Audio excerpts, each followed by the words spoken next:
Welcome to the June 7th regularly scheduled board meeting of the Santa Maria Bonita School District. Can we have a roll call, please?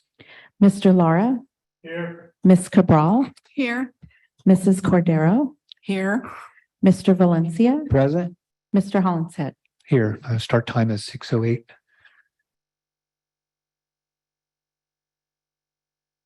Can you report out on the closed session items, Dr. McDuffie, please? Yes, I can. In closed session, formal action was taken for the administrative appointment of Betsy Jones, Assistant Principal, Alvin Elementary. The roll call vote was as follows.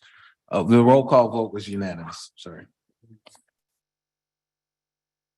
Also, it was recommended to the board to accept administrative appointment for Dana McMullen, Assistant Principal, Arianas Junior High School. The roll call vote was unanimous. The Board of Education accepted the administrative appointment of Gina Danley, Program Specialist, Leadership Development. The roll call vote was unanimous. And the Board of Education accepted the administrative appointment of Patricia Zepeda, Coordinator, Classified Human Resources, and the roll call vote was unanimous. That's all I have. Thank you so much. For our interpreters this evening, we have Vangelis Garcia and Benito Flores. Thank you guys so much. And greeting and support this evening is provided by Victoria Vences and Manuel Rios Victoria. Thank you very much as well. Can we all stand for the pledge? And Ms. Cabral.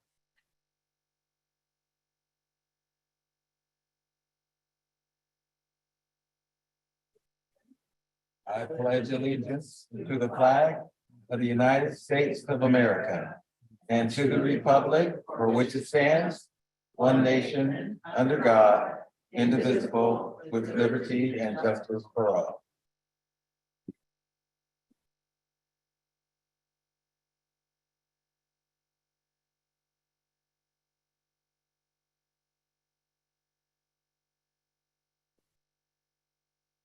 All right, public comment. The public comments are intended for members of the public to address the Board of Education on items involving the school district. Such testimony shall be limited to 3 minutes each, 450 words per person or subject, and 15 minutes total for each topic. If an answer to a specific question is requested, the board president will, if appropriate, direct administration to respond in writing. Dr. McDuffie, do we have any public comments on the agenda this evening? Yes, we do. President Holland said I would recommend we have the public comments on the agenda right before the action item. Okay, we can do that. Do we have any regarding non-agendized items? Yes, we do. All right, when we proceed with those, is there anyone who would rather have their public comment now that's on the agendized item? Good. Did I see a hand up there? Okay, Dan Lillard. Okay, so we will Yeah. take that public comment. let's go ahead and Dan.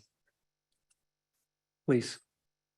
If you would, make sure that you speak slowly for the interpreters, as well as into the microphone. I know from watching last meeting that sometimes it comes through a little bit muddled. Wonderful. Appreciate it. Thank you. Thanks for allowing me to do it right now. Good evening, school board members and staff. My name is Dan Lillard. I'm a local business owner and the board chair of the Boys and Girls Clubs of Mid-Central Coast. Thank you for partnering with us for 40 plus years. These last 17 years in the ACES program. Over that time, we have gradually expanded our on-site child development services to serve over 850 students at 11 schools. Last year, the district asked us to expand from serving students at 5 schools to add an additional 6 schools. We were hesitant to grow so fast, but we also wanted to support our longtime district partner and the kids in those 6 schools. In 3 months, we hired and trained 32 new staff members to take over leading the ACES after school programs.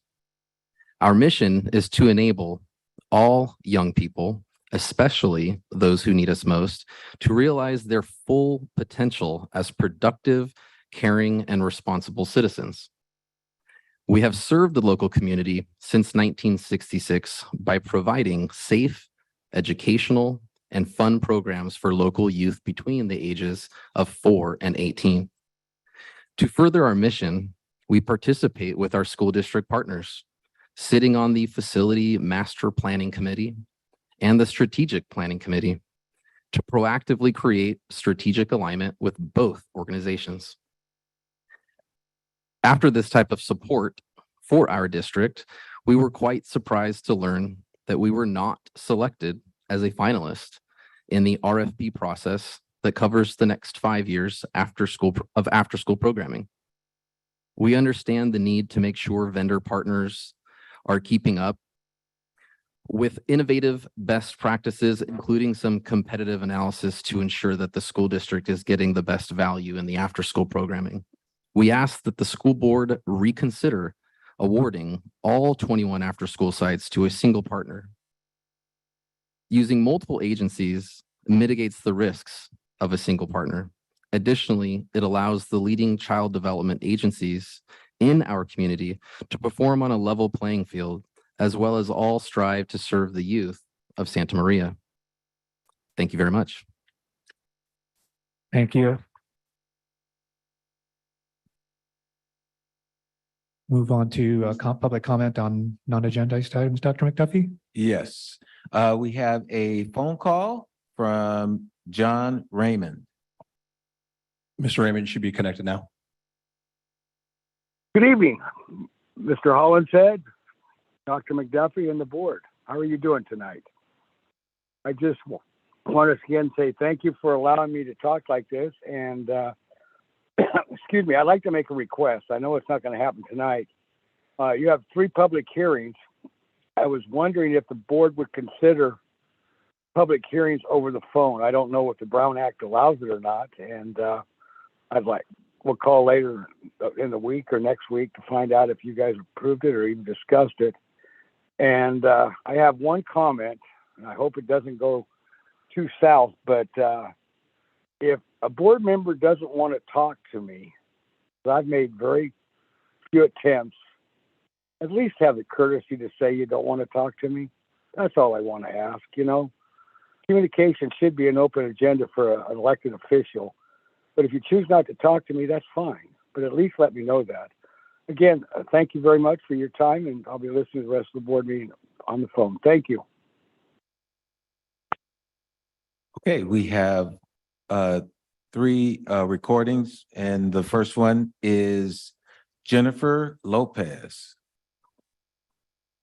Hi, my name is Jennifer Lopez, and I'm currently studying legal studies and public policy at UC Berkeley.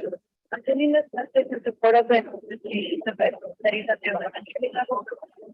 Having ethnic studies courses available for students from a young age is crucial as it allows them to learn not only about their own history, but also allows them to develop critical thinking skills and become culturally competent. These are 2 valuable skills that are needed in every aspect of our life as it helps us better understand ourselves and those around us. With these 2 skills, we can better serve and help create sustainable communities. Growing up in the Central Coast, I never truly grasped onto the idea that there was more than this small town. All I saw were people that looked like me, but things shifted when I started taking history classes in elementary.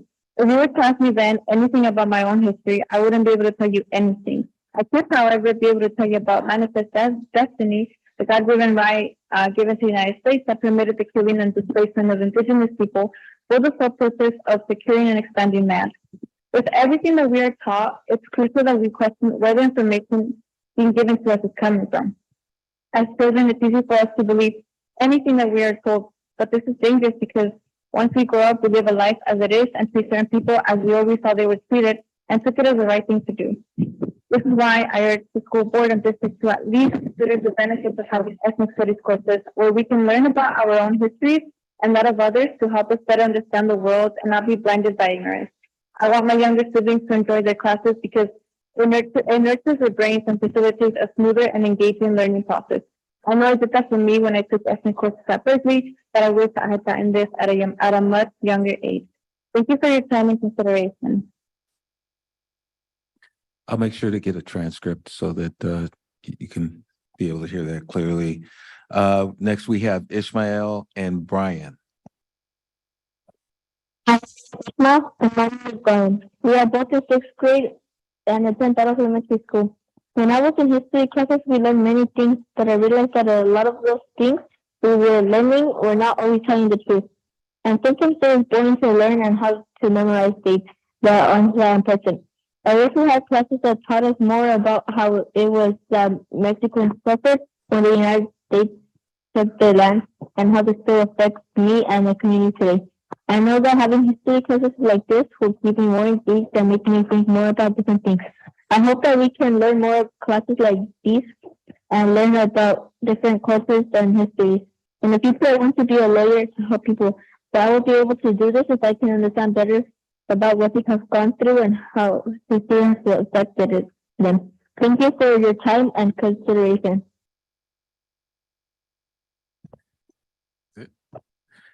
Now we have one more. We get it, yeah, We will. all of these probably. Yes. The next one is Hazel. Hello, my name is Hazel Bavalos. I am a parent in the district. My daughter was in kindergarten at Jimenez School. And I'm calling to speak in favor of expanding ethnic studies in the K through 8, well, in our district, basically. I got to experience a little bit of ethnic studies when I was in high school, and I remember immediately taking more interest in my history classes because I understood the context better and how I fit and how my family fit. I'm so grateful my daughter's in the dual immersion program, and she does get some level of education and information about cultural holidays, and that's really helped instill pride for her as a young Latina. And I would love for her to get more of that in her years at Bonita. And so I just want to encourage the board to please vote for that, for ethnic studies as a requirement in our district. Thank you. Bye-bye. Next, we have Joel Hartwell.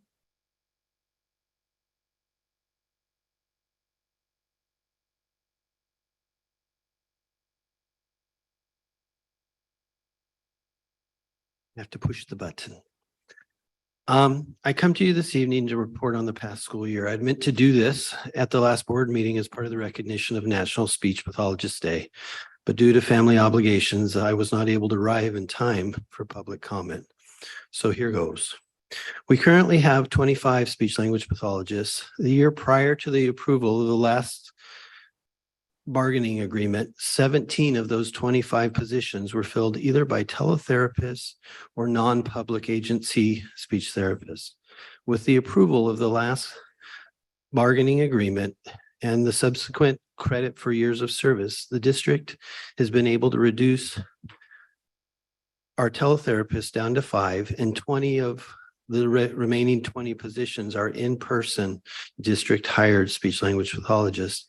That is a remarkable feat in today's competitive market for speech pathologists. I'd like to thank the district administration for the hard work and willingness to think outside of the box and make this remarkable accomplishment possible. This year's been a busy year for many of us. I personally have been to 122 IEPs out of 180 days of school. Most of those IEPs took place from 2:30 to 4 p.m., with a handful of them lasting until 5 p.m. in the evening. As a department, we completed what I know of 498 speech language assessments. 24 of those were done by me. It was a light year for me. In reviewing Paradigm, which is our case log management system, as well as a Medi-Cal billing system, the speech language pathologists logged 37,674 student contact sessions. Those numbers are a little bit low because I found out we have some SLPs who log their hours differently. Of those, I logged 1,240 individual contact sessions with students. But it should be noted, I'm about 2 months behind in that process, and I continue to do it for the rest of this week. So those numbers would be higher as well. Overall, I had a steady caseload this year of 58 students, at one time reaching as high as 64. And I was really happy when I got down to a low of 56. I enrolled 6 new students in speech this year, assessed 2 students who did not meet eligibility, and exited 6 students completely out of special education services. All the while supervising a new speech language pathologist at a different school, completing her state licensing board requirement of a clinical fellowship year, which required me to spend 8 hours a month supervising her. In short, it's been a busy year, but based on comments made by teachers, family, and students, it has been a good year. Thank you. Thank you, Joel, for your service. Next, we have Angie Howe.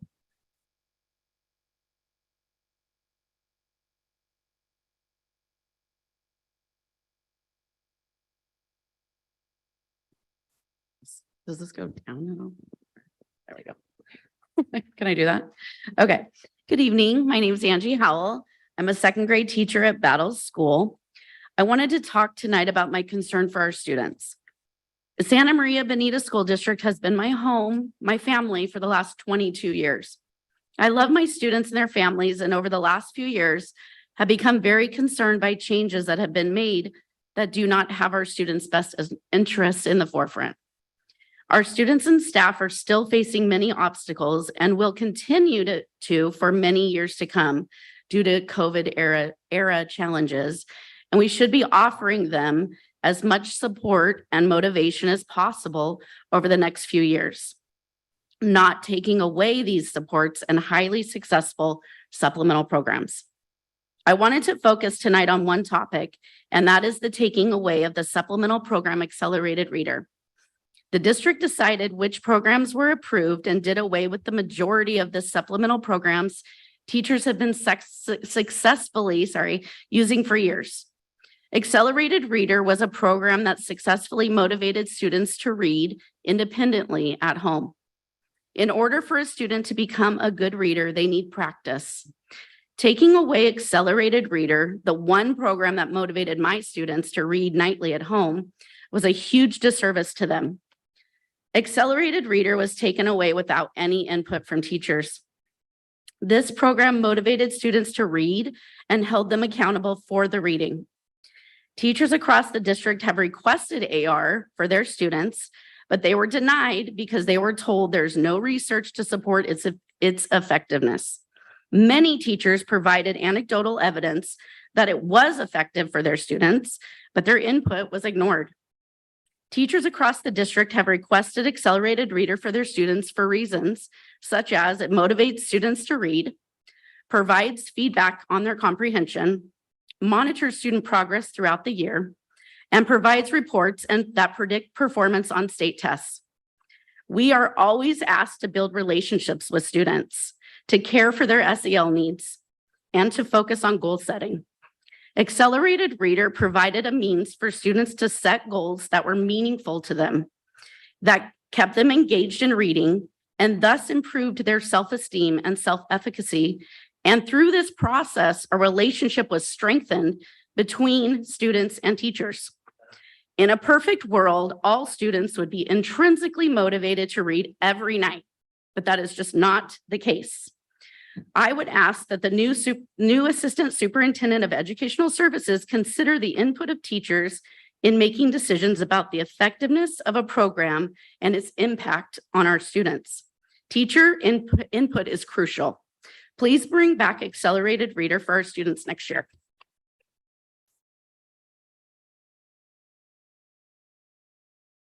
We have Jose Segura.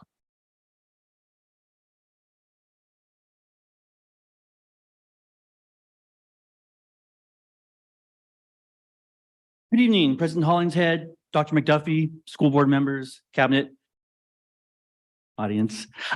Jose Segura, president of SMEA. What I really wanted to talk about real quick is I was looking at the agenda for today and I was thinking back to the last board meeting when board member Valencia suggested or recommended a resolution to support Pride Month for the month of June. June is Pride Month nationally. And The comment that was made at the time was, well, that's just something we don't do, resolutions. And I know, Linda, that was your comment, and I was a little bit offended by it. But after I thought about it a while later, I realized you're absolutely right. That's not something this board does, but it doesn't mean it's not something that you can do. And opportunities to celebrate our students, our community, our employees, our families. We should take every opportunity that comes our way to celebrate the folks who make up this amazing community that we live in. And Pride Month is just one opportunity out of a plethora of opportunities. Resolutions are really just statements that the school board, as members of our community, support and defend the folks who live here, who understand that every single person has value. Every single person is a contributing member to our community, and that we should celebrate that, whether it's Pride Month or it's Hispanic Heritage Month or it's Black History Month or whatever. And so I really, really strongly encourage our board, you all, to consider passing a resolution at the next June board meeting in support of Pride Month, and then consider a regular calendar of resolutions that give you all an opportunity, and really the rest of us an opportunity, to collectively celebrate those folks who live right here in the San Maria Valley. Thank you.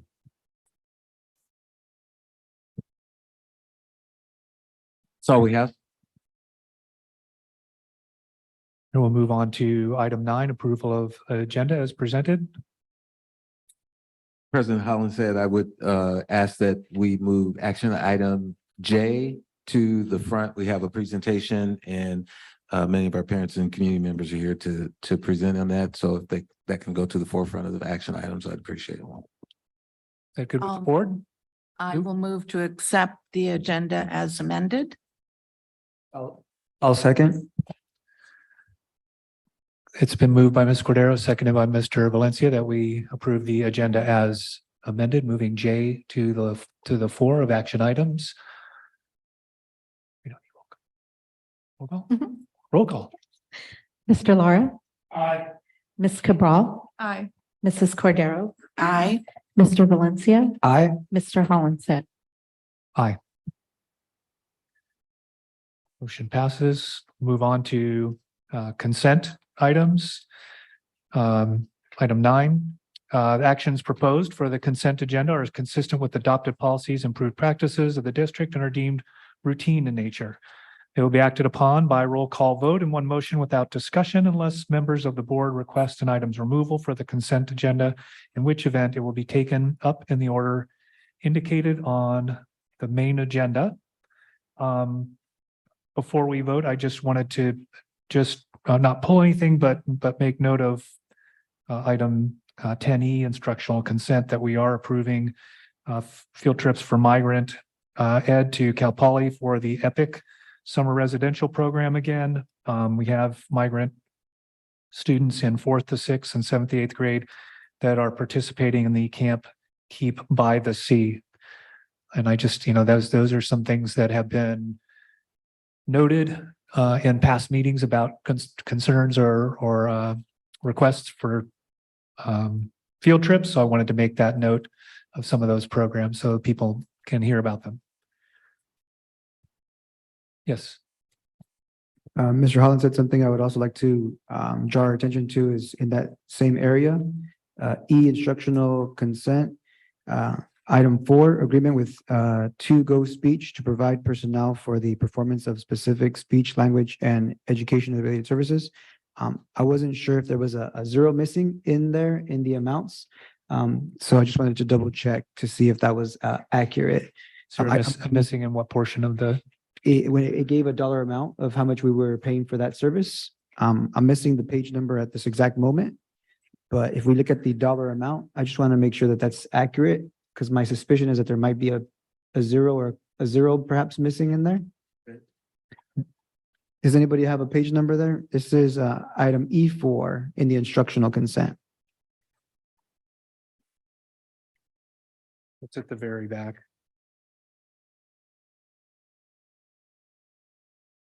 Probably 89. Yeah, 89. Is it? So let's go to page 89. Yeah. Well, So is there a zero missing, or are I- we really going to be think there's a paying point. I think the decimal millions and point's millions of misplaced. dollars?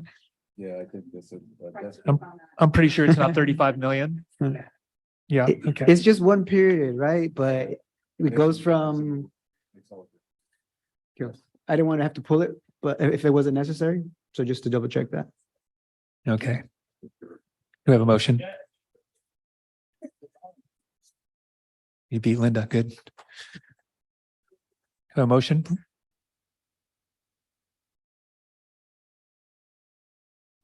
I'll move to approve the consent agenda as presented. I'll second. Been moved by Mrs. Cordero, seconded by Mr. Lara, that the consent agenda be approved as presented. Moving on to action items as requested, we'll begin with item J. Roll call. Oh, sorry, roll call. Thank you. Mr. Lara, Aye. Ms. Cabral, Aye. Mrs. Cordero, Aye. Mr. Valencia, Aye. Mr. Hollenshead. Aye, thank you, President Cabral. We'll move on to item 11J, Santa Maria Bonita School District Strategic Plan. Yes, thank you, President Hollinshead, Board of Education and viewing audience. I am very excited about this opportunity to present to you. Gives me great pleasure to present to you our strategic plan. This work is not done in isolation, but rather a representative group, our strategic planning team, and I see many of you here tonight, made up of parents, community members, administrators, teachers, classified staff, all were part of this creation. Board members were a part of this creation. Even our students gave voice and contribution to this plan. And I'm just very excited about them presenting to you. So without further ado, I think we just can go ahead and move forward with the presentation.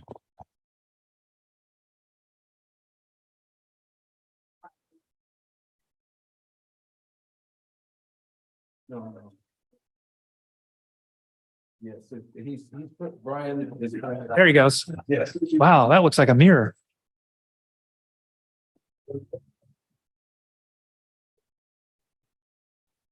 Hi, I'm Darren McDuffie, the Superintendent of Schools for the Santa Maria Bonita School District.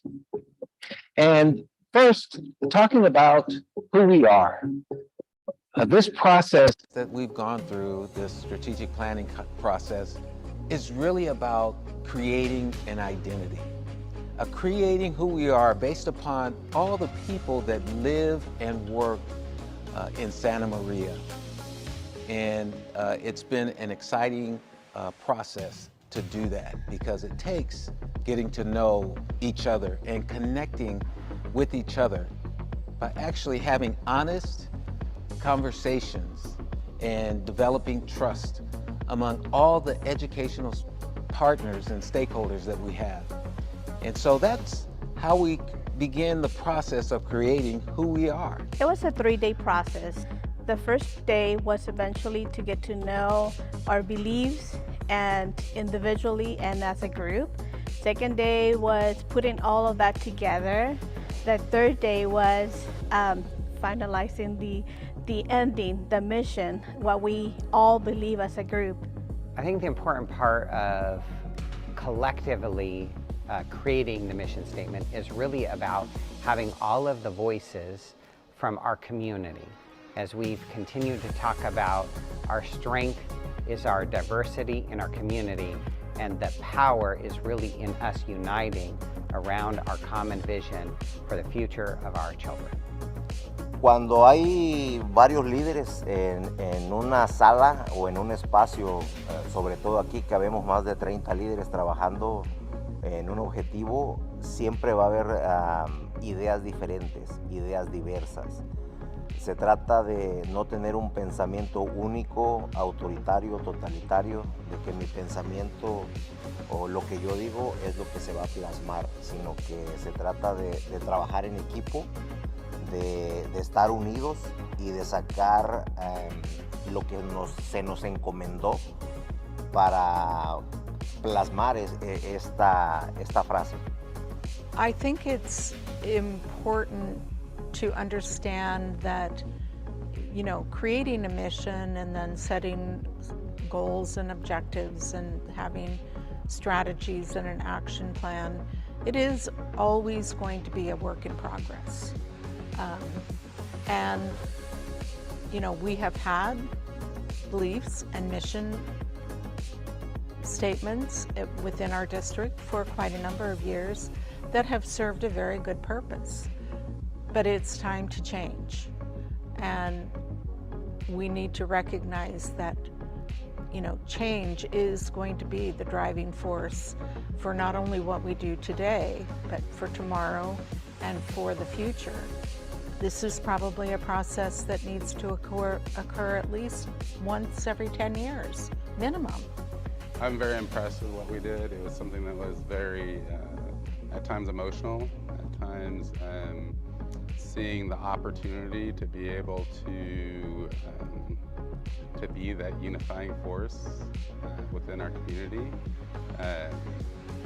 I think really having the superintendent and the leaders in the school district convene all of these community leaders together to help them get the very best product they can is really important, and it was a great experience. We na distrito ra shindavi ni nanya tato mi superintendente ni kuni ra mayo nanta samanya nantu baanya su shindavi ni ra chi kishara ra ndi kon kishana sachion na shara ya yo nga tai mi yo na tasta na nyo se mi yo ra nanda chikenche shina se yo na chikenche shina na no sakwa se yo randi kui yo nantu baama yo kita kutuana se yo ra chinche na mi yo ra chinche na nyo yo nya yo ke non diwa shindavi ni ndo. I am overjoyed and excited about the journey we're taking together here at Santa Maria Bonita School District. I am so proud of the work we do here for our parents, our students, our teachers, our classified staff, our administrators, our board members, all of them. I am so excited about being here and the work that is ahead of us.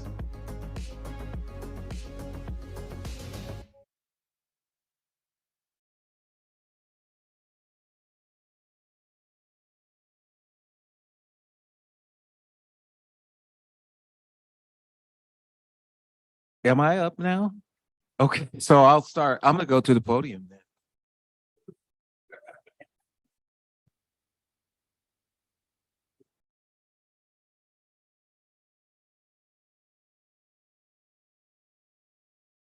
So as you can see, this was when I look at that video, for me, it's just emotional because of the work that we started there and what we created together.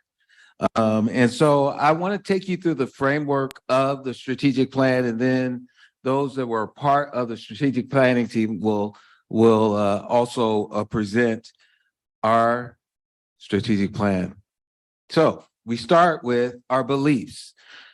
These are our foundation of where we stand. These are absolutes. These things cannot be changed. They're convictions. And you will hear about our beliefs. And then we create a mission, where we are and who we are as a people, as a community. It is our identity, our mission. It has 5 hallmark attributes, and you will hear about what our mission is. Then we have our objectives that we have that are a part of this strategic plan, and it goes into our strategies. And so really that is, well, let me, there we go. And then we have our parameters. Our parameters are boundaries in which we work on, and you'll hear about each one of these elements of our strategic plan in more detail. But I just want you to know that this is only a document, and it really means nothing. What is really important are the people that are within this organization and the community within this city of Santa Maria that brings this strategic plan to life. And so I'm excited about starting that journey. As you see here, our next step, once the board adopts our strategic plan, is to actually create action teams. And these planning teams will begin looking at the different strategies that we have identified and begin creating action plans. And those plans from the district will be able to drive what it is that we do. And just a sneak peek, we have a district strategic plan. We'll also be having strategic plans for every individual school because we know that every school has their own identity, which will be linked to and relate to the strategic plan, but again, have their own mission as well. I'm going a little bit too far off, but I just wanted to give you this framework of our strategic plan. And with that, I will hand it over to what's your name? Heidi. Thank you. Hello. We believe each person has inherent value and deserves respect.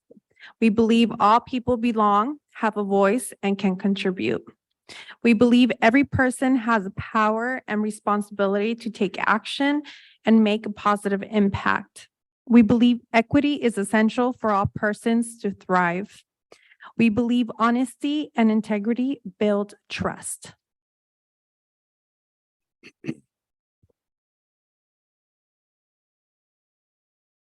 We believe that physical and emotional safety is foundational to personal fulfillment. We believe that excellence comes from curiosity, experience, and perseverance. We believe that developing empathy inspires a kind community. We believe service is an act of love. We believe that there is strength and power in cultural diversity. We believe that a unified community inspires hope and faith. Can you tell us your name? Michael Boyer. Thanks, Michael. Thank you. I knew what it was, Michael, but I just want everybody else to know. Buenas noches, mi nombre es Adán Navarrete. Creemos que cada persona tiene un valor inherente y merece respeto. Creemos que cada persona tiene el sentido de pertenencia, tiene voz y puede contribuir. Creemos que cada persona tiene el poder y la responsabilidad de actuar y tener un impacto positivo. Creemos que la equidad es esencial para que todas las personas prosperen. Creemos que la honestidad y la integridad generan confianza. Creemos que la seguridad física y emocional es fundamental para la realización personal. Creemos que la excelencia proviene de la curiosidad, la experiencia y la perseverancia. Creemos que desarrollar empatía inspira una comunidad amable. Creemos que el acto de servir es una expresión de amor. Creemos que hay fuerza y poder en la diversidad cultural. Creemos que una comunidad unida inspira esperanza y fe. Muchas gracias. Jose Segura. Parameters. We will make decisions based on what is best for students. We will welcome all people with dignity and respect. We will practice responsible stewardship of all our resources. We will embrace, practice, and model integrity. We will not compromise our commitment to excellence.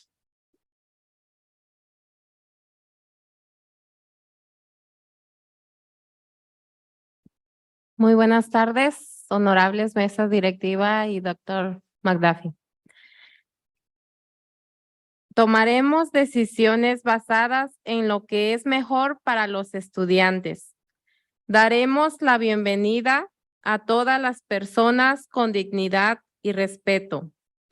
Administraremos responsablemente todos nuestros recursos. Acogeremos, practicaremos y daremos ejemplo de integridad. No comprometeremos nuestro compromiso con la excelencia. Muchas gracias.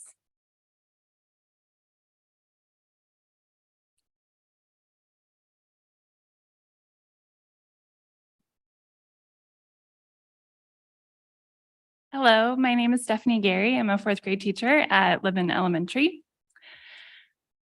The mission of Santa Maria Bonita School District as the unifying force that cultivates and enriches our diverse community is to ensure every student flourishes by discovering their passion and purpose, exercising self-determination, and developing the skills to reach their maximum potential through a student-centered culture distinguished by a whole child approach, an inclusive environment, community and family engagement, transformational innovation, and highly effective staff.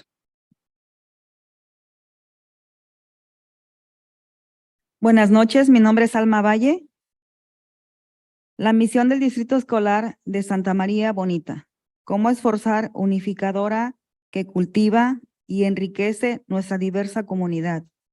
Es asegurar que cada estudiante florezca al estar descubriendo su propósito y pasión, ejerciendo autodeterminación y desarrollo las habilidades para alcanzar su máximo potencial, a través de una cultura centrada en el estudiante que se distingue por un enfoque integral del estudiante, un entorno inclusivo, participación familiar y comunitaria, innovación transformadora y un personal altamente eficaz. Gracias.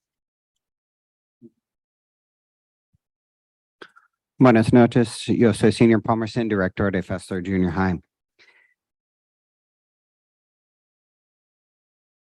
Our objectives: every student will discover who they are, their passion and purpose through meaningful educational opportunities. Be empowered with self-determination to have ownership and joy in their learning. Be prepared for limitless possibilities and achievements using their unique gifts and talents to develop skills to reach their maximum potential. Buenas tardes, Eligio Lara, la teniente con el Departamento de Policía de Santa María. Objetivos: cada estudiante descubrirá quiénes son, su pasión y su propósito a través de oportunidades educativas y significativas. Será capacitado con autodeterminación para asumir responsabilidad y regocijos en su aprendizaje. Estará preparado para las posibilidades ilimitadas y los logros, utilizando sus dones y talentos únicos para desarrollar habilidades para alcanzar su máximo potencial. Gracias.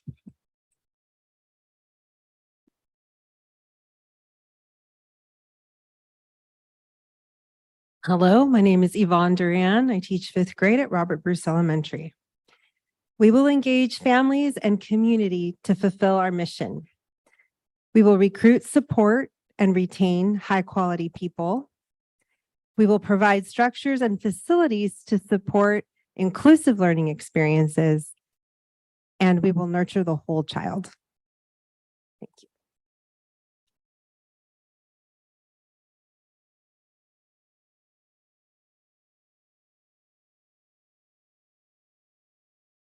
Soy muy chaparrito.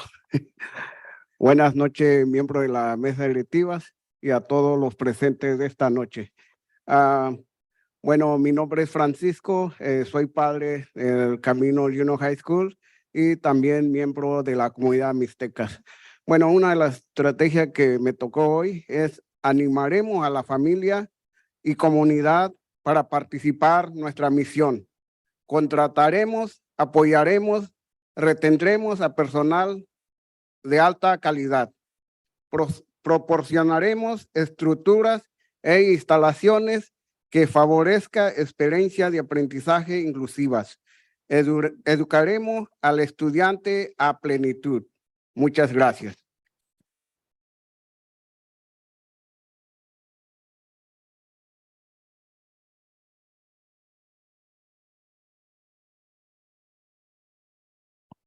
And so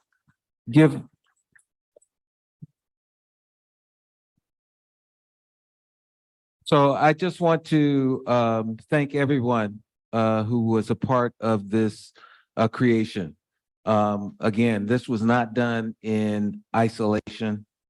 It was done from the hearts of the community and the students that we serve. And so I just thank you so very much. And I appreciate this. Board of Education, from those strategies, again, we will begin doing action plans as we bring this for your recommendation for the board to adopt tonight, our strategic plan. And Dr. McDuffie, there's the gratitude. I'm seeing a lot of names here that have put in a lot of effort to this and many of the other ongoing endeavors in the district. So thank you to you all. And Michael, I wasn't singling you out. I know that watching at home, I wanted to make sure that everybody knew who was presenting, because it's super important to know who you guys all are, so that they can thank you if they do see you in the community or anywhere else, and that we know tonight. So thank you guys all. I'll entertain a motion. And I'll go ahead and move for the recommendation that the Board of Education approve the Santa Maria Bonita School District Strategic Plan as presented. I'll second. It's been moved by Ms. Cabral and seconded by Mr. Lara that the board approve the Santa Maria Bonita School District Strategic Plan as presented. All in favor? Aye. I'm not going to ask about opposed. Okay, opposed.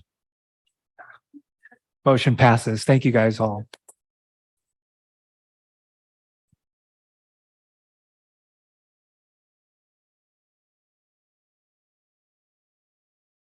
All right, we'll move back to item 11A, resolution number 22-19, resolution of the Board of Education of the Santa Maria School District designated certain general funds as committed funds and revising previously committed funds. Mr. Beecher or probably Mr. King.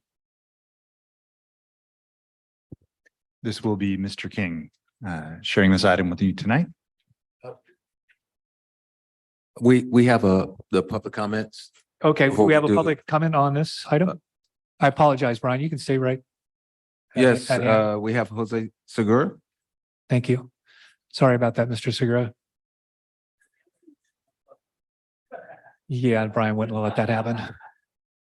Thank you very much for having done that. So I'm going to say it. Again, Jose Segura from Santa Maria Elementary Education Association.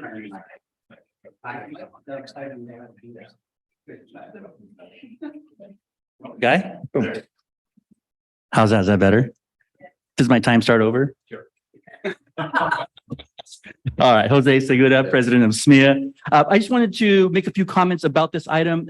This idea of resolutions to move money that's unrestricted into essentially restricted categories is really kind of interesting. I had an opportunity to ask a few questions with Mr. King earlier today, and he gave me a lot of really good information. I'm just concerned about things like, for example, textbook adoptions, going from 22 million to 25, almost $26 million in that category, moving from unrestricted to essentially a categorical fund, when this year's budget already has $50+ million slated for books and supplies.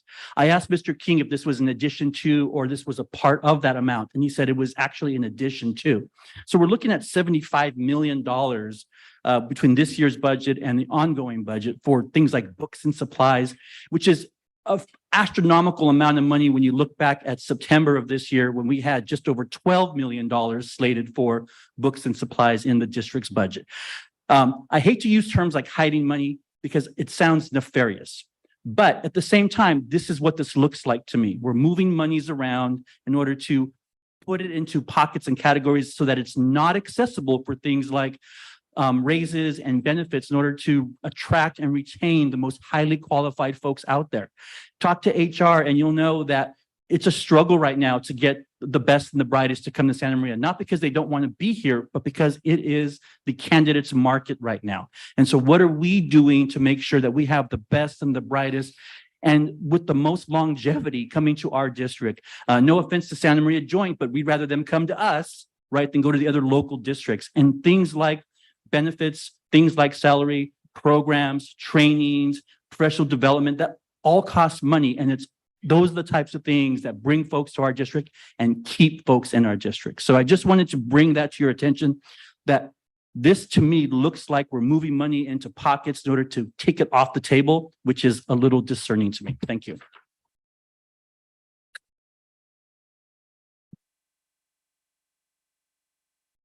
No, that's it. Thank you. Bring it on, Mr. King. Good evening, board. So I'm here before the board with a resolution to designate certain general funds as committed funds and to revise the amount of previously committed funds. Last June at this time was the first time we came to you to commit funds. And then this past December, Mr. Beecher brought a resolution before the board to modify those committed funds. I'm before you tonight to make another change to the district's committed funds. This is a new function or procedure for us over this past year. As a result of the balance in the state's public school system stabilization account, the statutory limitations on school district reserves for 22-23 and 23-24 budget period is triggered. So the districts are required to have a combined assigned and unassigned ending fund balance no greater than 10%. So when districts project that their unassigned and assigned ending fund balance will exceed 10%, they have a few options. One is to spend down the excess amounts. Another is to reclassify a portion of local reserves to committed fund balance. And a third option is to ask for a waiver from the county. So we won't ask for a waiver from the county because we can take care of this operationally. So once the board commits funds, the only way to uncommit or release the committed funds is with another board resolution. So before Unite is a modification of one of our commitments and adding an additional commitment that was once previously part of committed funds back last June. So the attached board resolution intends for the board to commit $23,381,750 for certificate of participation debt service payments and to change the amount of a previously committed fund, the future cost of English language arts, history of social science, health education, and science textbook adoption increased from $22,102,356 to $25,869,492. So this is there is also a commitment of funds of 24.3 million to fund future post-employment benefits. And this commitment stays and is not being removed or modified at this time.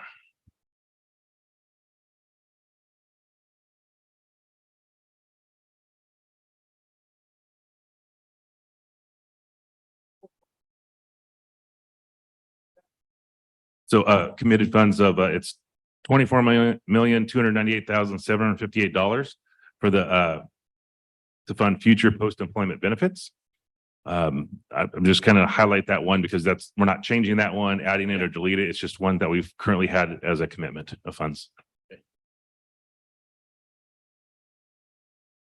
Good. And put this in the COP is new or previously committed also? The COP? Yeah, the COPs. We did last June, it was a committed fund. And then in December, we uncommitted the funds because we had to stay under that 10% unassigned and assigned infant balance, but we need to be above 3% for our required reserve requirements. So we have to fall in between 3 and 10%. Out, put in, but out, put back in. So now, yeah, we are. It is back in now. Okay. And the proposal on the curricular adoptions and textbooks and such is similar to what we did with monies before, and that allocated it for the math adoption so that it wasn't counting towards that 10% in past years. Well, this past year is the new function and procedure that we have to commit funds to stay under that 10% reserve requirement. But for textbook adoptions. In the past, we've had them in our multi-year budget at different times. And a reason for the increase from 22.1 to 25.9 is I had to go back and reanalyze it. The reason I had to do that, recalculate it, is because of our math textbook adoption for this year. We had a budget of $5 million and we were way off. It's coming in at over 7 million. So that was just one adoption, and that's right now. So then I had to kind of go back and project out future textbook adoptions. Yeah, it seemed like that might be the case. Thanks. Matt? So I want to add for the school board, prior to the state establishing a sufficient reserve school stabilization fund, I think is what it's called. Before the state started funding that, these kinds of earmarks were done casually as a part of, as Brian mentioned, the multi-year projection, or within the SACS documents as assignments of fund balance.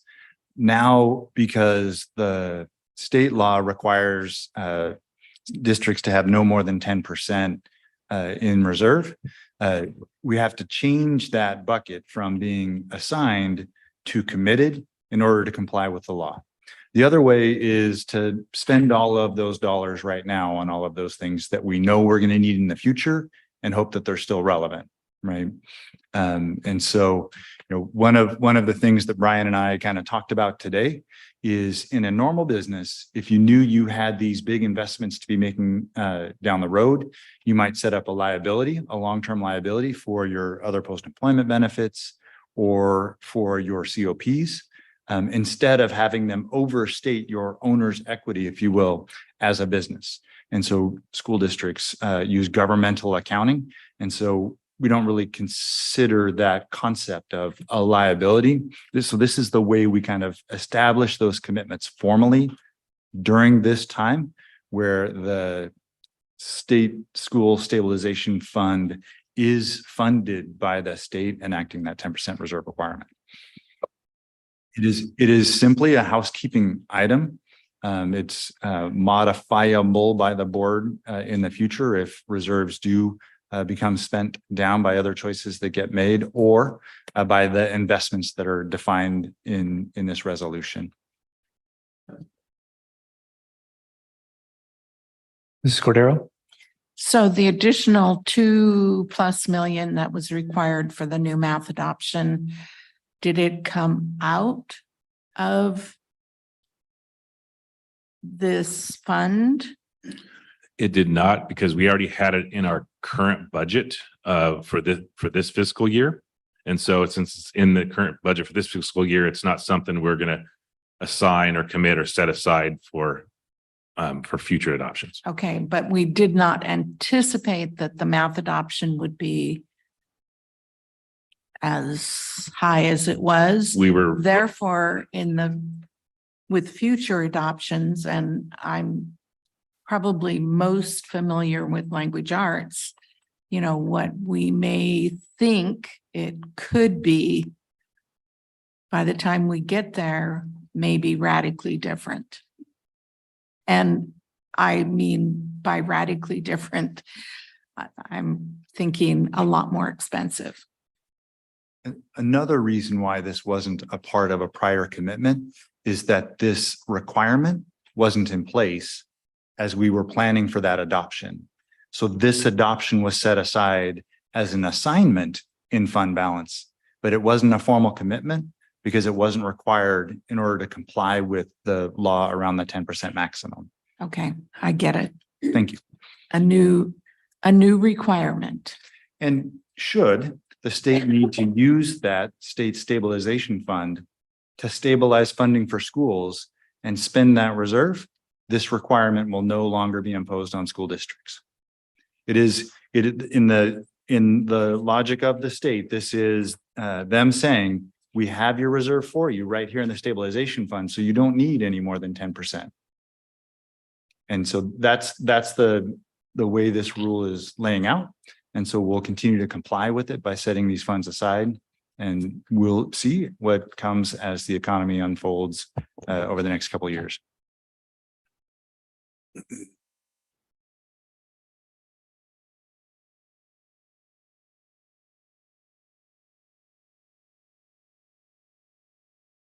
No further questions? No motion? I'll move that the Board of Education approve Resolution 22-19 designating certain general funds as committed funds and revise previously committed funds as presented. And I'll second. It's been moved by Mrs. Cordero, and seconded by Ms. Cabral, that the board approve Resolution 22-19 designating certain general funds as committed funds and revise previously committed funds as presented. Roll call, please. Mr. Laura, Aye. Ms. Cabral, Aye. Mrs. Cordero, Aye. Mr. Valencia, Aye. Mr. Hollingshead. Aye. Motion passes. Moving on to item 11B, award of RFP 5270. Do we have any public comment on this item, Dr. McDuffie? Yes, we do. We have one recording, action item B from the Santa Maria YMCA. This comment pertains to agenda item 11, action item B. Hi, everyone. This is Shannon Seifert, CEO of the Santa Maria Valley YMCA. I wanted to extend, on behalf of our Y board and staff, our heartfelt gratitude to the Santa Maria Bonita School District staff and board for the long-term relationship we have together serving our community's youth. We are honored to be awarded the RFP number 5270 of ACES and ASD programs and will continue to serve the Santa Maria Bonita School District well. Annual all-staff meeting and training is at the exact same time and date as your board meeting, or we would be there in person to thank you. I will definitely join you all via your board link once our Y meeting is concluded. With gratitude to all of you for the education and service you provide to our community. Thank you and take care. We also have Jose Segura. I'm just going to put a stool over here for all the other agendized items. Jose Segura, President of SMEA, thank you for the opportunity to speak on this. I first want to start off saying that I know that there's a process, and I've heard Matt Beecher explain it over the years and Brian King. And so I know it's a process. It's very defined. It's very specific when it comes to bids for services. But really what I wanted to just kind of put out there is when I saw that the YMCA had received this or had gotten the top scores for this particular bid, I was just curious and concerned because the Boys and Girls Club of the Central Coast has been a partner of this district from when I was a child. I didn't even know what the YMCA was when I was a kid because it wasn't here in the city. It was out there in the unincorporated part of Santa Maria. The Boys and Girls Club has been an embedded and important partner both for our students and for our staff for as long as anyone can remember. And to see that them being not considered for this is really just heartbreaking. We have a school named after the longtime director of the Boys and Girls Club, Mr. Libben, who I knew personally as a child. I've heard people say out loud how the Boys and Girls Club has saved their lives. I've never heard anybody say that about the YMCA. I'm sure they do fabulous work, and I'm sure that they are able to do the kinds of things and provide the kind of programs that they say they can. But I truly believe that the Boys and Girls Club is a much better fit for our district. And again, I know there's a process, and maybe everything I'm saying is just so outside the process that it doesn't matter. But if there's a way or an opportunity or a mechanism within the process to reevaluate how these bids were done and to give local service providers another opportunity to take a crack at this, especially our Boys and Girls Club, I would really hope that this board would consider that. Again, the Boys and Girls Club has been an integrated and embedded part of our community forever. Ricky will attest to that. I'll attest to that. Michael was a part of our strategic planning because of his relationship with the Boys and Girls Club. So there's just so many signs that point to this just being an integral part of who we are as a SMBSD family. And so anything you can do to reconsider where this bid might go, I would really, really appreciate it. Thank you.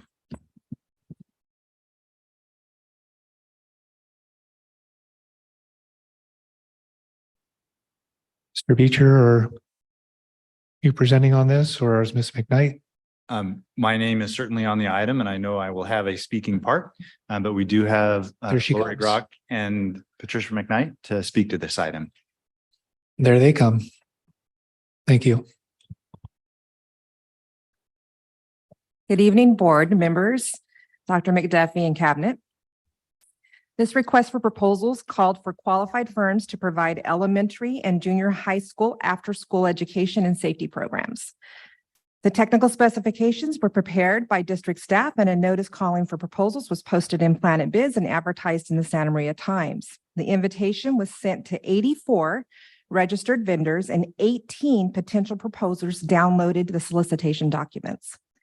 7 proposals were received and opened on April 24th. Proposers were permitted to submit a proposal for one or more of the 6 cluster groups. Groups 1 through 5 provides on-site services, while Group 6 provides services for off-site locations. An evaluation committee consisting of 3 district staff members independently evaluated and scored the proposals based on program design and description with 10 possible points, past performance with school districts and references, 15 possible points, program quality and professional learning, 20 possible points, organizational support and staffing, 20 possible points, and innovation with 5 possible points. So the total for the technical scores was 70 possible points. The cost and fee schedule had 30 possible points and was scored by purchasing utilizing a cost scoring calculation formula. The total combined points for this phase of the procurement was 100. I'd like to point out that while the technical scores stayed the same for all groups, the cost scores changed based on the cost proposal submitted for each group. So that's why you're seeing on the grid the different scoring amounts per group. After the initial scoring, 2 firms, the YMCA and KinderCare champions, met the competitive range and were invited to participate in an on-site interview, which had a possible 10 additional points. After the final scoring, the district entered into negotiations with the YMCA for 4 groups and KinderCare champions for 1 group. During the negotiations, it was determined that KinderCare champions' billing structure is based on a parent pay model, and they are unable to accommodate the district's billing needs, which resulted in the YMCA being the highest ranked responsible firm for groups 1 through 5. For Group 6 offsite services, staff is recommending awarding a contract to the Boys and Girls Club, Kids to Pro, and People Self-Help Housing. Each of these awards would be contingent on the district's approval of the proposed offsite locations.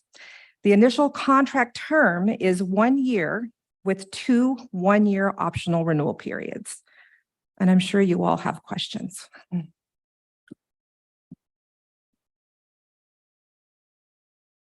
On the Group 6, so how many offsite site spots do we have? We have as many as we can find and reach an agreement with. Offsite services allow our students to attend those programs at their home sites. So for instance, at Boys and Girls Clubs at Evan Park and Railroad, we have students who leave school at 2:30 and go to the Boys and Girls Club, and that's considered an offsite service. So same thing with People Self-Help Housing. We have offsite services for them, for those who live in the complex. So we can support as many as we have enrollment for in those, which is why we're recommending that all 3 of those bidders be approved. And we would also be open to multiple locations if a bidder was able to meet our facility requirements. Okay.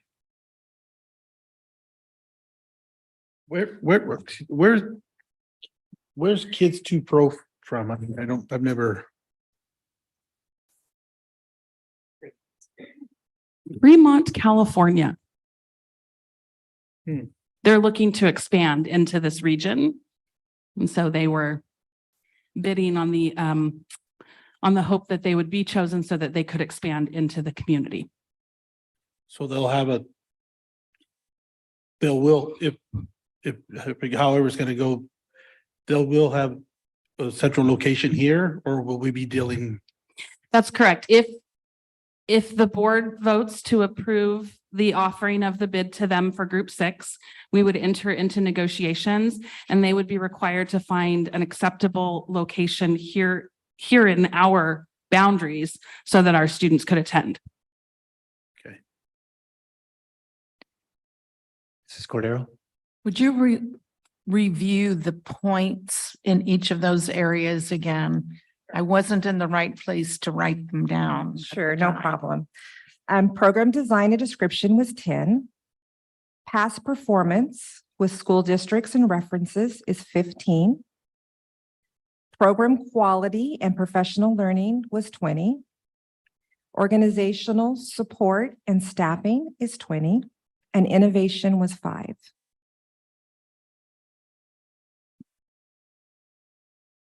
Innovation. Oh, Oh, cost fee was 30. 30.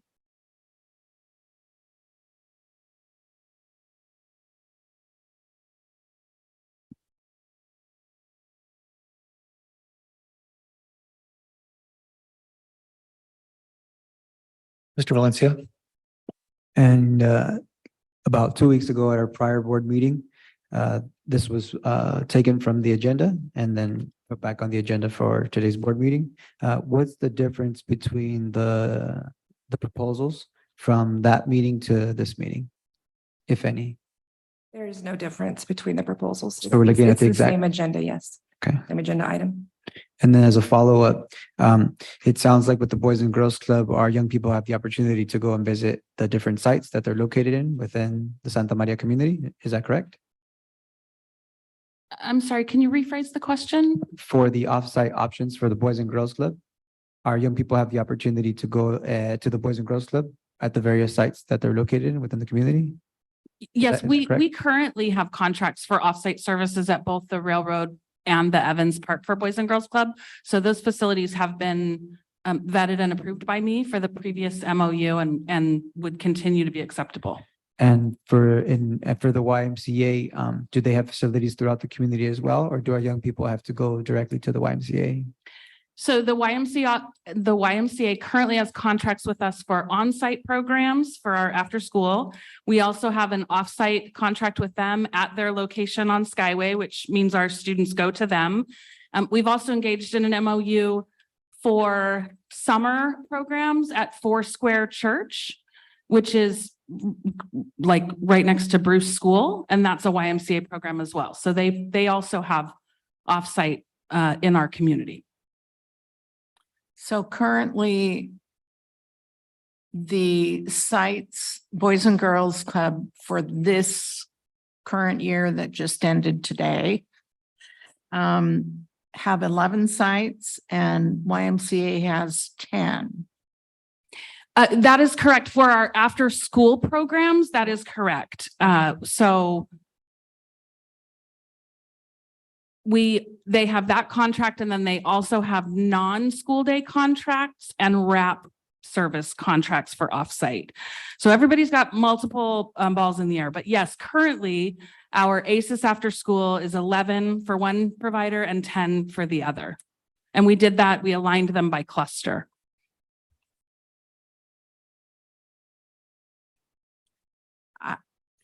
I just am struggling with how the point scoring could be so disparate. And I mean, I know I was around when we started our after-school programs, and initially it included recreation and parks as well. So in the factors that are considered, program design is 10. Past performance and references is 15. Program quality and professional learning is 20. Organizational support and staffing is 10. Is 20. 20? Mm-hmm. Okay, I misheard that then because I was adding it up and it only came to 90. But I just, what, can you say what were the specific areas that were so deficient that the Boys and Girls Club, you know, after having taken on 6 additional sites last year, and I do have some personal knowledge of the type of training and support that staff members that work at the sites are provided with, how can this happen? So I will share with you as one of the RFP committee members that when you engage in scoring an RFP, it's very much like being on an interview panel. And you may interview someone who already works in the district or that you have worked with before, but we always tell the applicant, be sure you tell us everything about yourself because we're only considering what happens in this room. The RFP is the same. We have a relationship with Boys and Girls Club. We have a relationship with YMCA, but it would be unfair to let that color the opportunity for outside non-currently contracted businesses to bid. So we bid only on what is submitted in the RFP. And so there were areas of the bid package that did not brag on the Boys and Girls Club in ways that it might have. And so we could only score what was put in front of us. We couldn't say, well, they didn't mention the professional development that they do, but we know they do a great job, so we're going to give them the score anyway. We couldn't say they didn't give us, glowing references, but we know that they're amazing, so we'll give them the full points anyway. So we had to score only on what was submitted in the RFP package.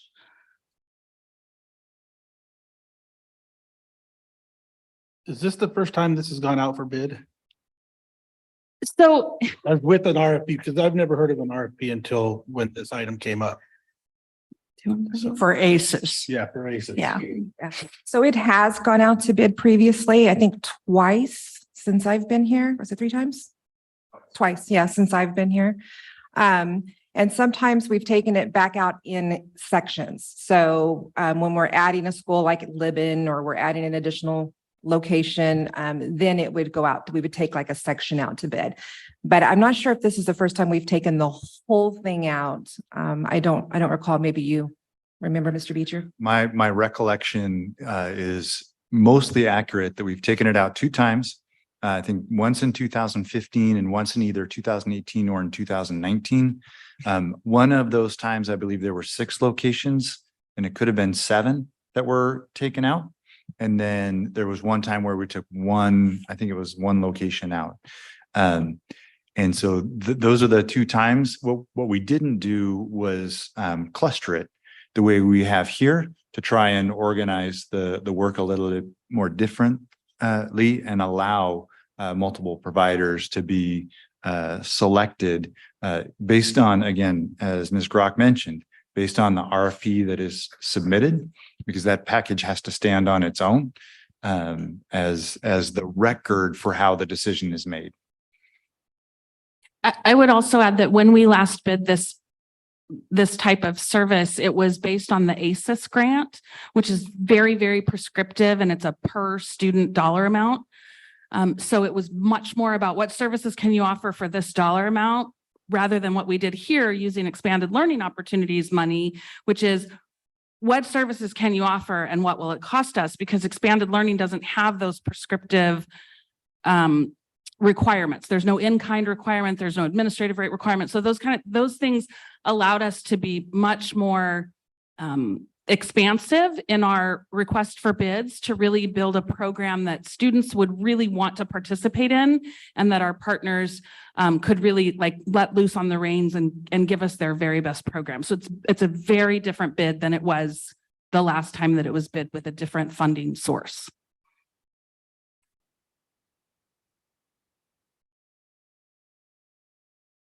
I'm not sure if I don't see it here, but for how long is the contract? It is a one-year contract with 2 one-year renewals allowable. And can you please remind folks, how do those renewals work? So at the end of the initial term, we send out notifications. We talk to the department, make sure that everything is still, running smoothly, that there's no changes that need to be made. And that the department would like to renew that contract. At that point, we do send out notifications and we ask the awardee, that has the contract, whether they want to continue providing the services. And if everybody agrees, then we would be renewing that contract. So just for clarification, essentially, whoever gets the winning bid, they're essentially, so long as they're continuing to do quality work, it's essentially an opportunity for a 3-year contract. Yes, it does They have don't- the potential of 3 years. They don't have to reapply the second year or the No, third year. They would not. It is a potential 3-year contract. And either party can, after the initial year, opt out of renewing. So just to clarify, so that does mean that if the board directed us at the end of the first year to not offer a renewal and go back out for bid, that is what we would do, and it would in effect be a 1-year contract. So it has to be mutually agreeable by both the partner and the district. And so we would take direction from the board on whether to renew that contract. So there's no reevaluation after the first year. It's just a verbal. I mean, there's not to see how things are progressing or. Actually, I'm not speaking loud enough to not use my microphone. We would be evaluating the program throughout the year. And then as we're approaching that potential renewal period, we'd be evaluating the benefits of renewing with the partners who are named to extend the contract for another year, or if there were better options we wanted to investigate. But the program is going to be evaluated continuously. And since in particularly the YMCA have been brought up and the Boys and Girls Club, so just for argument's sake, what would be the pros and cons of going with either the Boys and Girls Club or the YMCA for this particular bid? So can you all lay out for us the pros and cons? So that will be a little challenging. And so I'm going to be careful. One of the things that I know for sure is that the recommendation that's contained in your board item tonight is supported by all of the evidence that is in the RFP binders. There's 3 of them, 2 of them, 3 of them.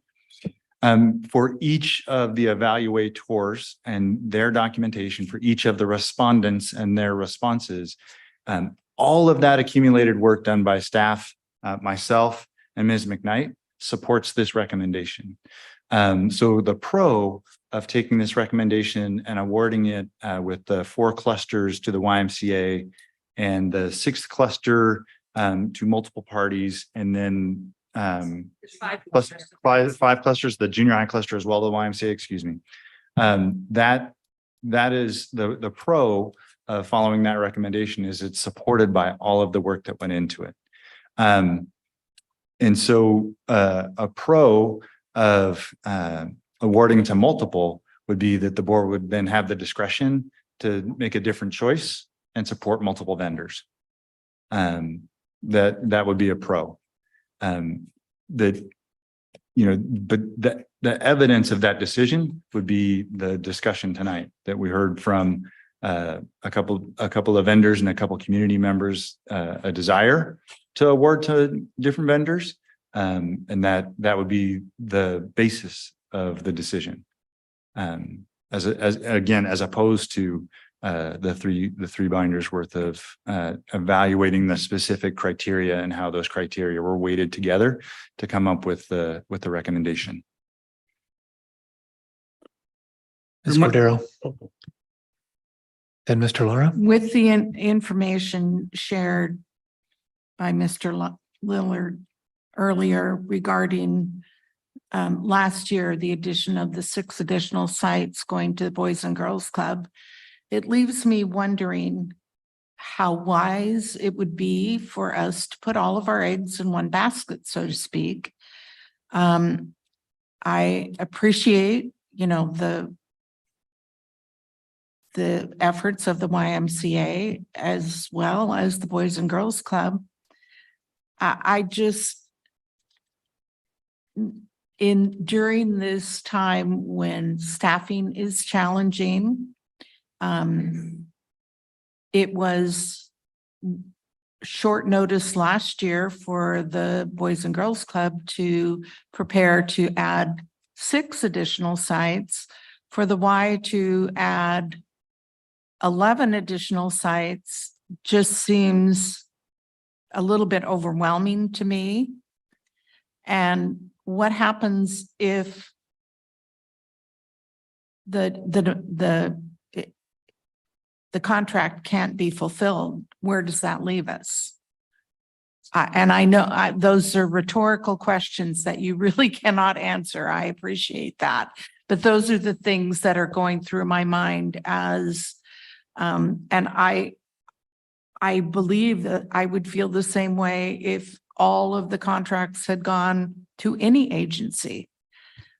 You know, we have always, you know, worked within our community. And as I mentioned, the city Rec and Parks was initially in on this. And, you know, over the years, you know, you hear things through the grapevine and from people that you know. And you know, 21 school sites is a huge demand. So I'll leave it at that. So we, we also considered that, Ms. Cordero.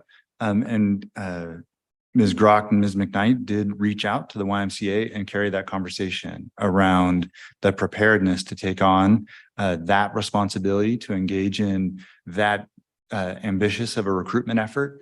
And Ms. Seifert had time to think about it, and days from the initial conversation to the final response, which is to assure the board, as she did tonight, to share her gratitude for the faith that's reflected in the recommendation and the confidence that she can accomplish this. And I think that, what I heard in her voice tonight and what came across in that message is to assure the board that they're up for that challenge and will engage in that effort to be prepared. And, one of the things that we evaluated, Mr. Lara, as you described, pulling the item from last week to bring it back unchanged tonight, we were all very concerned about taking 2 weeks out of that calendar that they have to be prepared for next year. But that is, again, why we have it here tonight unchanged, is to make sure that we get them started on that process, should that be the direction from the board, so that we are as ready as we can be for next year. But we did, one of the first things we did was talk with the YMCA about that exact concern. And I think if, Mrs. Cordero, I think the question is sound. I would agree. And my concern was not just that they're extended themselves with us in a large capacity, but we know that they're a vendor for not only us. So to me, it kind of harks to our transportation difficulties with having one vendor for a lot of services, and the possibility of those services not being able to be rendered well, and then at the end of the year saying, "Oh, that didn't work out so well." That's a year. So I mean, that's still my concern. My bigger concern is that one of the reasons that there was a blanket award was, yes, there was differentiation in cost points, but the methodology and applying the other points went across sites. So to say that we're going individually in groups or bundles didn't really work out to be that way when they're getting the same scores to each one. So there's a bit of an inevitability for this to be given across the board. So I would encourage a different methodology to assess either those groups or even the individual sites based on whatever point you guys can arrive at in the next round of assessment, because there's a point at which you look at this and you can't help but see the same scores. I understand that there's other things, but then when you see not applicable to any number of other indicators on all but two or all but one, it gives the indication that yeah, there was a lot of hard work done by people, but it could have been better thought out. At least with the goals that were set before them as far as individual sites or even group sites to assess fairly based individually or in groups, given what the goal was. So I mean, I think we're in a position where to go back might be difficult to return to rebid this or anything of that nature, but at least I, as a board member, would encourage a change or perhaps a revision in the methodology or approach in the next RFP, and then I would like to be notified of the assessment in a very proactive or timely manner for the end of this one-year term. And Mr. Valencia. Sorry, Mayor, go can I ahead. respond just really quickly regarding the assessment of the clusters simultaneously not appearing to differentiate amongst those different clusters. I think that was the comment you were making, is that the scoring the award appears to be based on clusters, but the evaluation is not. I think that in order to keep what was an incredibly complicated bid process simple for all providers as well as evaluators, the expectation is that there's a single program that will be offered to each cluster. And the point of having clusters was to allow folks to say, I'm really only interested in 2 of these clusters. I'm really only interested in junior high, but still be able to participate, as opposed to the structure that we used for the other 2 times, which was, here are the bundles of locations that we want a respondent for, which didn't provide any opportunity to say, I'm ready for just 2 or 3 of these. It had to be all or nothing. So what this process did provide was the opportunity for the Los Adobes de Maria group to provide an RFP for their location and really anyone else. It allowed for someone who might specialize in junior highs to put their hat in the ring for just junior highs.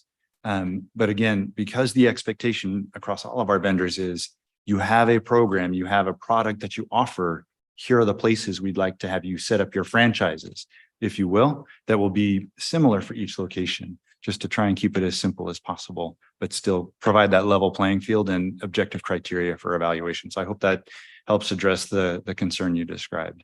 Somewhat. The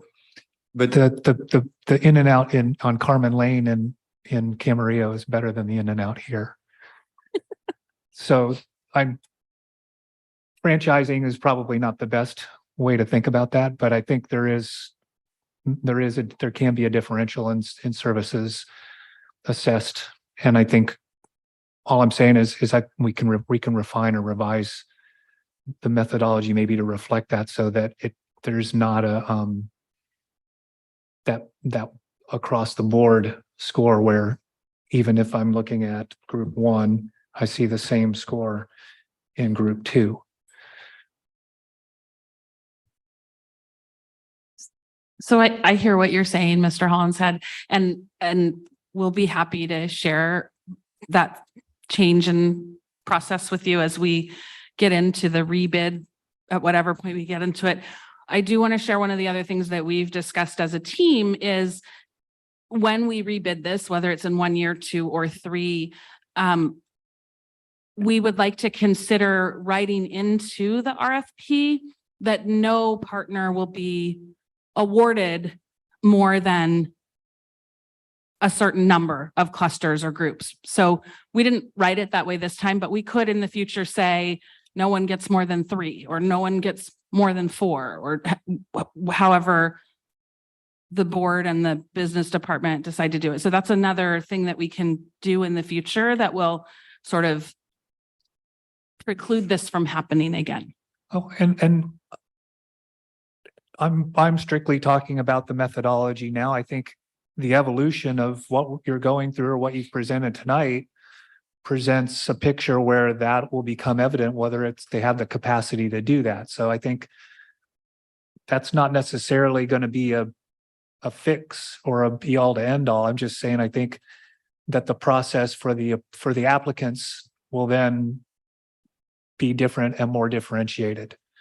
Because the Y has provided good services for ACES on a lot of our sites, and we had the Boys and Girls Club demonstrate last year that, or in the past, that they could accommodate large demands on our part. So that's not the definitive aspect of what I'm talking about. I think I want it to be a more definitive or site to site possibility for folks, and that may be more, as Matt said or Mr. Beecher said, that may be more than they're interested in doing. And we may not have the resources. I hope we do. Mr. I do think that the point about the visibility and the commitment of the Boys and Girls Club to our local youth, is really, really important. When I think of institutions in our community, right, that serve our young people, definitely both come to mind. But in terms of the community that we serve, the Boys and Girls Club to me definitely stands out. And so if the Boys and Girls Club has a proven commitment to our local youth, right, I think that's a really important consideration as well. I know for me, that definitely is something that would be a factor. I have experience, benefiting from the YMCA as well. And I think it's important for all people that we contract with to know, we're not going to go with you just because we've gone with you in the past, right? Or because we know your institution because we're familiar with it. I think definitely they have to show us a proven track record, right, of serving our local youth effectively. So I'm really still really conflicted, with this contract for those reasons. I had just a question on the on-site and off-site. How's the transportation work that for our kids? If we're going to be going out to the YMCA. So it depends on which contract you're talking about. If you're talking about this bid for offsite, then we have an opening in the MOU to allow the contractor to provide transportation. So there could be a minivan that picks up students at each site. Our current offsite with Boys and Girls Club, the students are walked by Boys and Girls Club staff. So the Boys and Girls Club staff meet them at Fairlawn or at their school and then walk them back to the offsite location. The Expanded Learning Opportunities Program funding does require transportation, if needed, be provided. So we would have to figure out for the school day bid, if we award an offsite, what that looks like, because it would have to be provided and it would have to be part of the pricing structure. But for groups 1 through 5, it's all on site. So we don't worry about transportation. And then what ELOP says is if you are offering a program at one site, but not at another in your district, then you have to provide transportation from the home site to the offering site. But we offer after-school programs at all 21 sites, so we don't have to worry about that transportation. And then at the end of the program, at the end of the 9-hour day, parents pick up students. Yeah, I've seen that. Okay.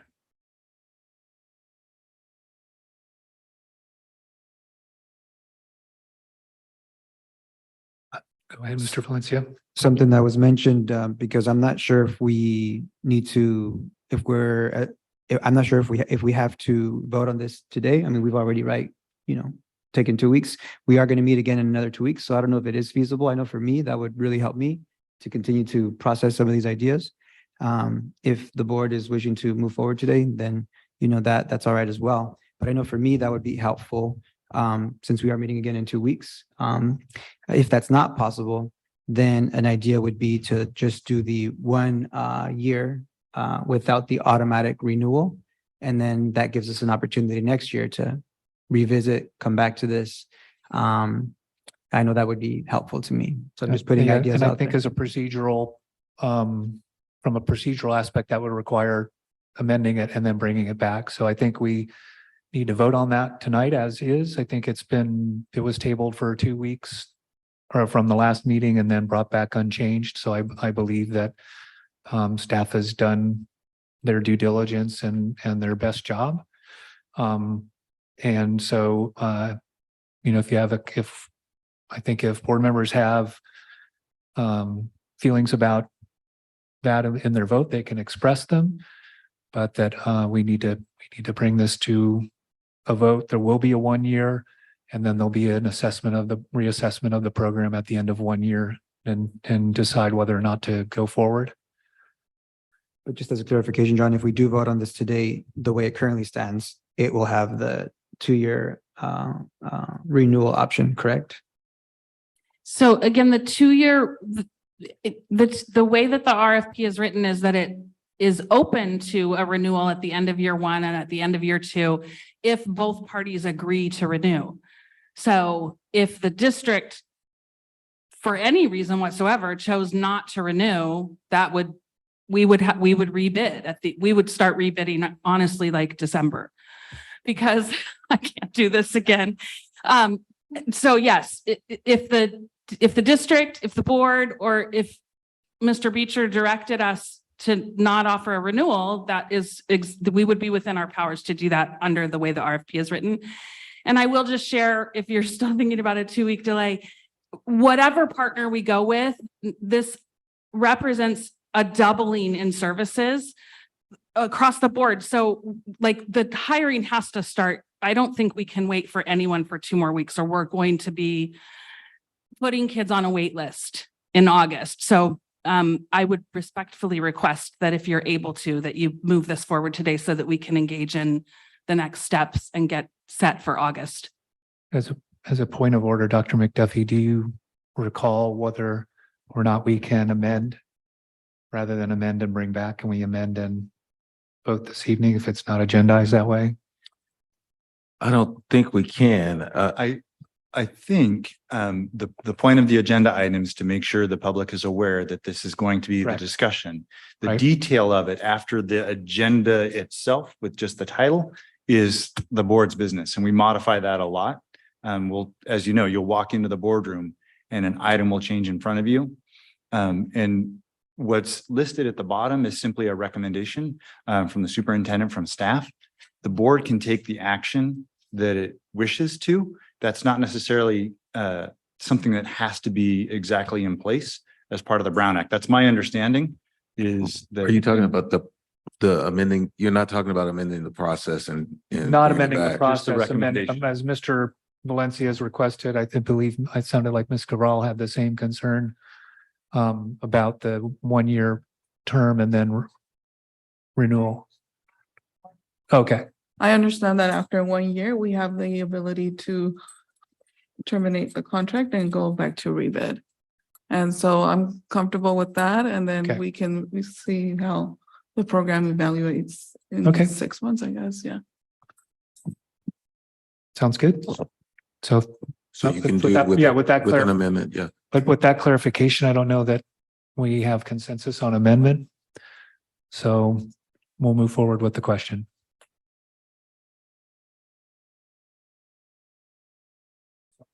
With the motion.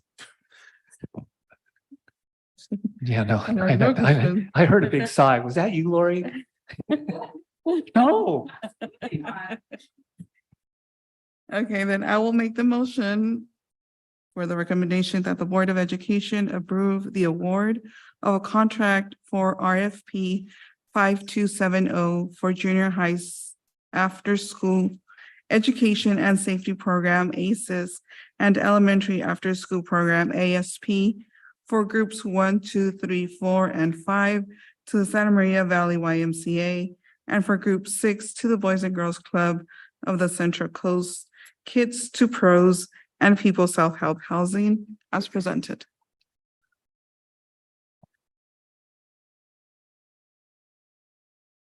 I second.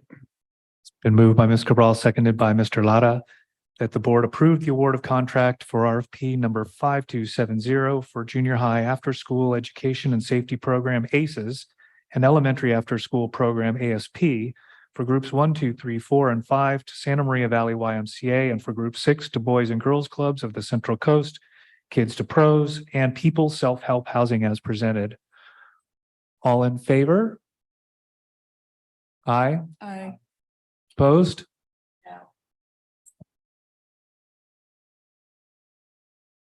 One abstention. Okay. Has 3 ayes, 1 nay, and 1 abstain.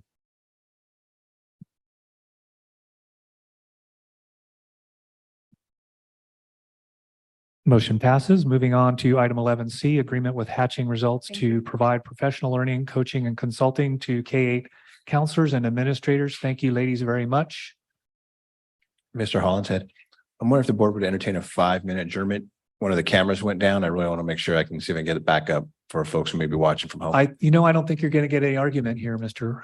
Riki. Thank you. We'll do that. Okay.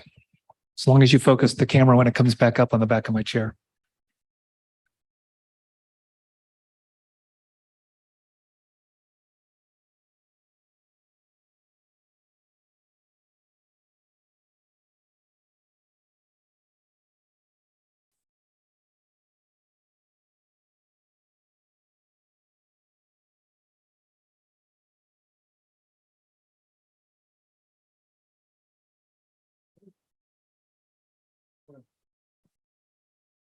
Yeah, but we'll be on. No, I know. I don't think I can call for the vote again.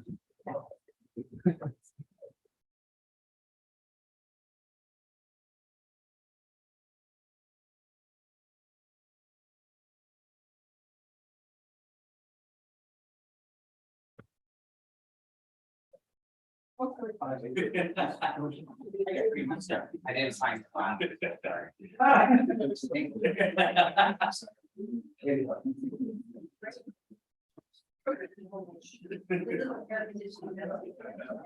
Guys, we're having a nice night today. Yeah. It's real. I can't even.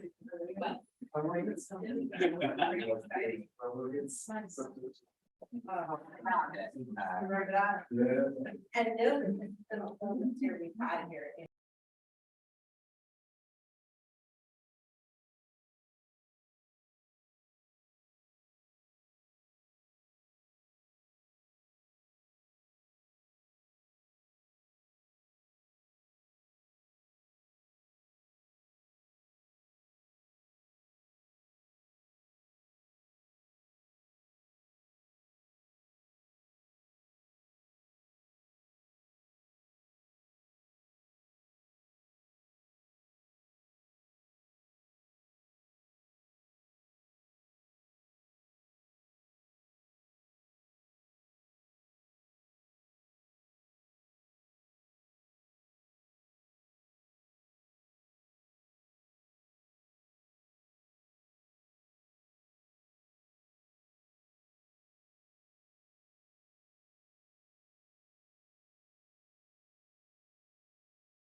actually have two contracts to share with you tonight.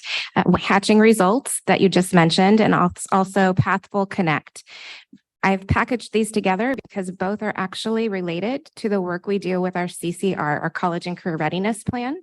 I also want to point out that I'm joined by Sarah Cameron, the coordinator for teaching and learning. Both Hatching Results and Pathful Connect are closely related to bodies of work that Sarah leads. There might be an opportunity for questions, and she is here to entertain any of those later in the presentation.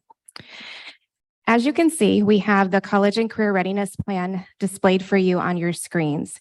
And I want to start there because, again, these two contracts are related to these bodies of work.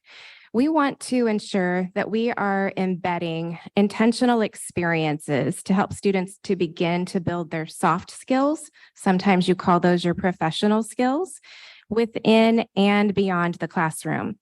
We want students to possess all of the qualities that you see under that College and Career Ready profile graphic. I'll read them for you. Critical thinkers, global citizens, innovative, empathetic, compassionate, collaborative, and goal-oriented. We also want to increase school connectedness by providing opportunities for students to learn about how their interests and their unique abilities can lead to any number of career opportunities by exposing them, beginning as early as kindergarten and through 8th grade, to a number of career options.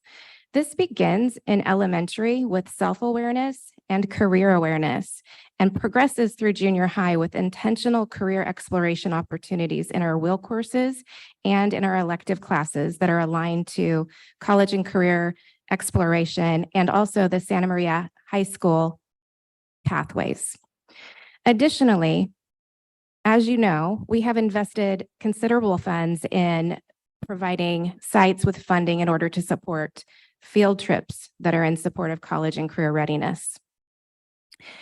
And at the bottom of this graphic, you will see many opportunities that we either already have or we are planning to implement to ensure our students leave us equipped with all of the knowledge and skills to make informed decisions upon entry to high school. Our school counselors play a vital role in this work. And one of the ways we have worked to build awareness and to create a comprehensive plan is through our work with Hatching Results. And that is my first contract this evening.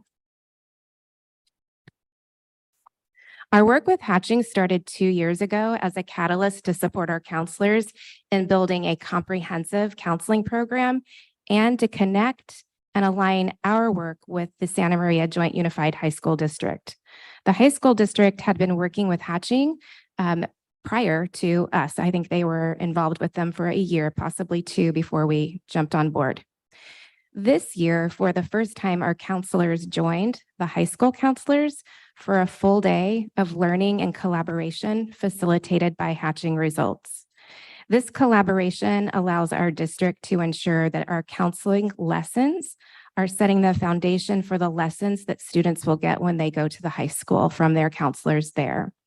In fact, during that day of collaboration, our high school counselors provided input to our counselors about some of the Tier 1 lessons that they're providing in the classroom for our junior high students.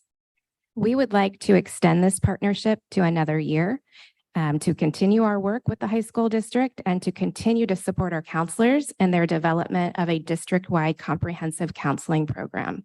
So what you see on your screen now is the information I've shared with you, a photograph of us all with both our junior high and high school counselor counterparts, and the estimated cost of the contract to extend for an additional year is $101,000. I will pause for questions. I don't have any questions because that was so well presented. However, I do have, well, yeah, I do. Sorry.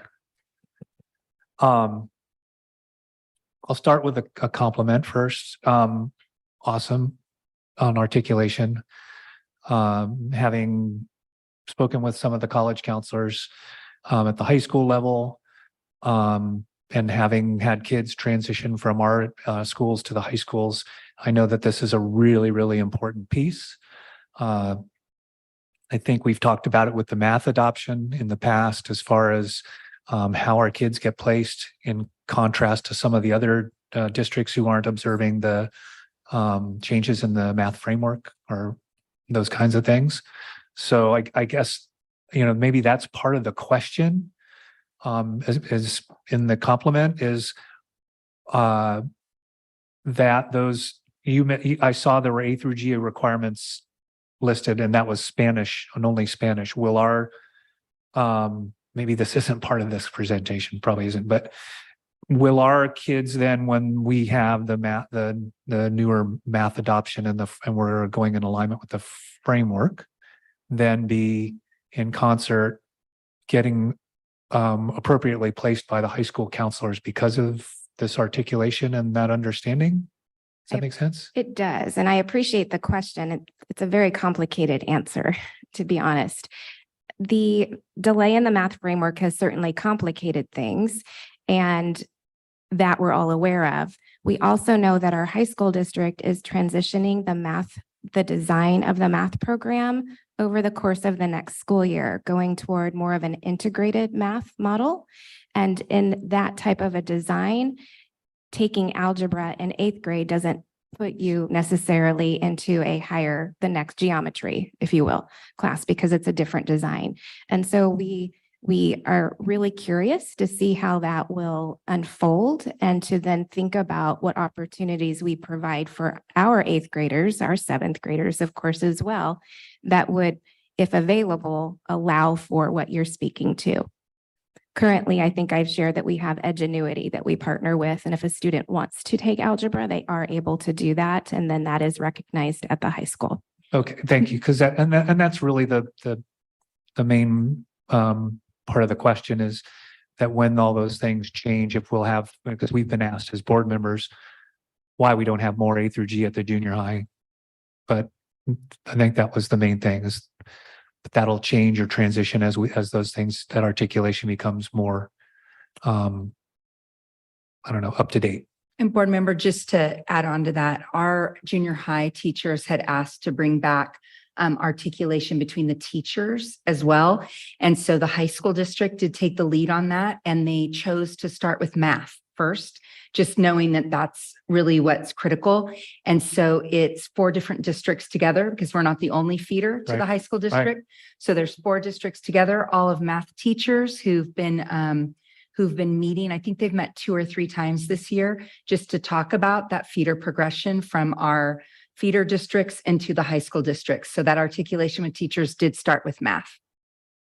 Awesome. And again, compliments to you guys on the implementation of this. I definitely had positive feedback from site administration on this program. So thank you. Thank you. Any other questions or discussion? Nope. Entertain the question or a motion. I'll make the recommendation that the Board of Education approve the agreement with the Hatching Results to provide professional learning, coaching, and consulting to K-8 counselors and administrators as presented. And I'll second that.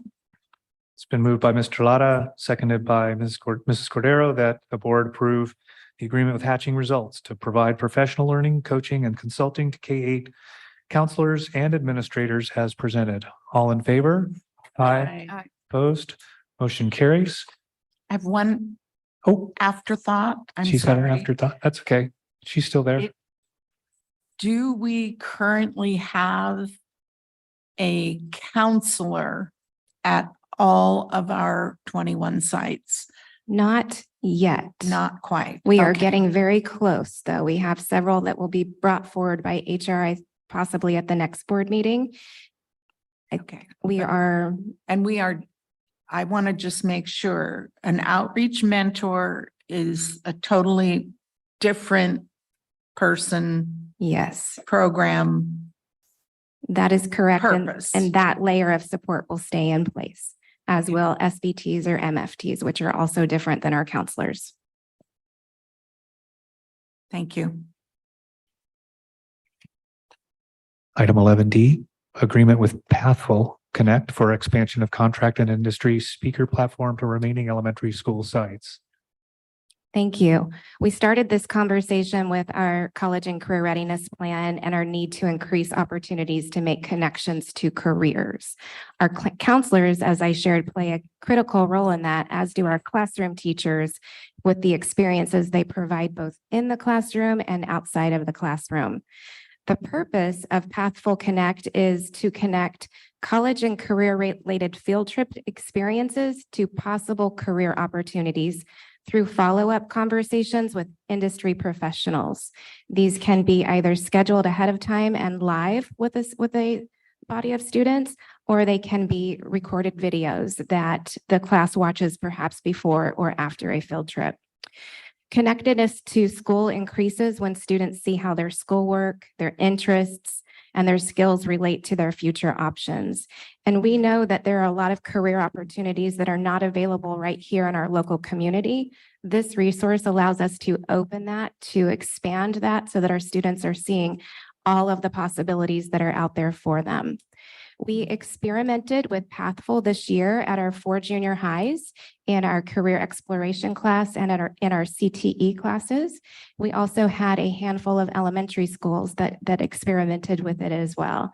We received a lot of positive feedback, and we would like to extend the contract so that all of our elementary sites also have access to this resource to, again, enhance both their classroom experiences, but also their field trip experiences that are related perhaps to careers. The expansion or the cost of this contract to expand it to the additional sites would be $56,000. So this is all virtual. It is all virtual. That is correct. And it can be, again, a teacher could schedule a time with an industry speaker to synchronously interact with a class, or can take advantage of any number. There are many, many, many videos where there is a professional speaking to his or her career path, how they got there, why they love it, different things like that. And funding for this comes from? The funding for this is coming from LCAP. It's attached to our college and career readiness body of work.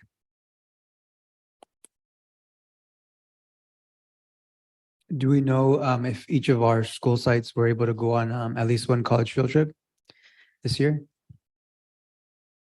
I'm turning and I'm looking at Sarah, who keeps the data on that. I'm pretty close.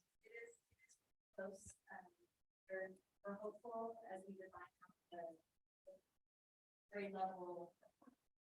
We would like to have grade levels have an opportunity across the district to experience the same kind of baseline. So for example, 4th graders all go to Hancock, and 6th graders all go to College. We're in the process of developing what that might look like. We're going to be getting feedback from educational partners. And with the limited buses this year, it has been really challenging because charter buses are expensive, and the college and career funds that have been allocated. Once we have busing in place, we'll definitely provide a lot of opportunities. So right now we're in the development phase for that. Mr. Bill, I'm sorry, just to interrupt you. What we can do is compile the data to just get you right now, currently what we've done over the past school year for college trips. Thank you. Absolutely.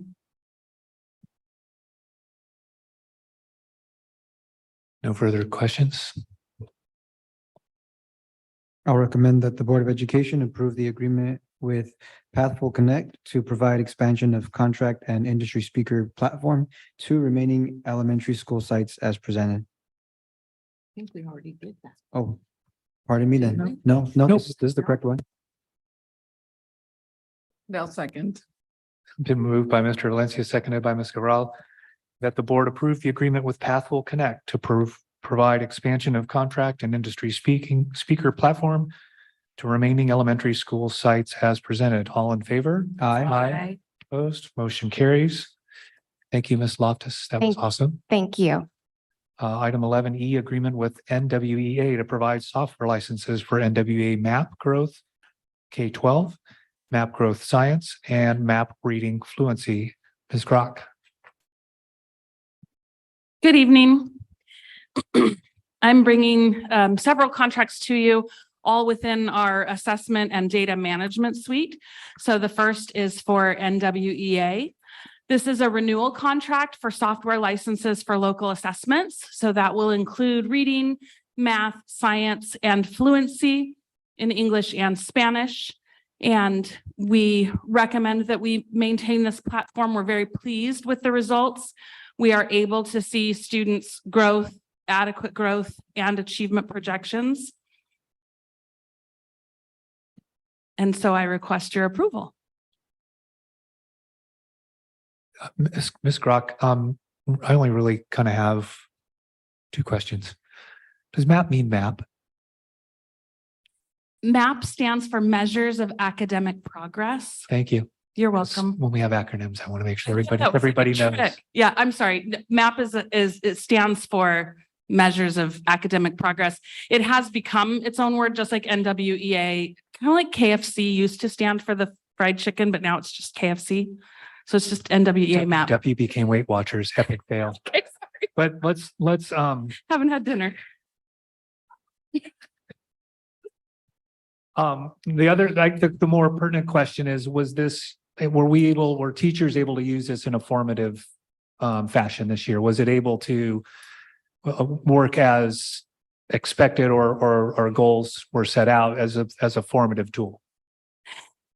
So it's a two-part answer. The MAP growth tests are summative tests, 3 times a year, local benchmarks.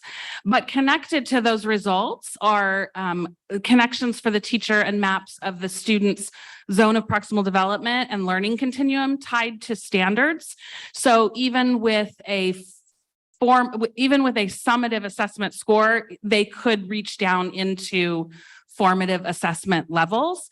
And then MAP fluency is it's a formative assessment with progress monitoring that allows teachers to really progress monitor those students who are 2 years behind or more in their reading skills who need more intensive interventions.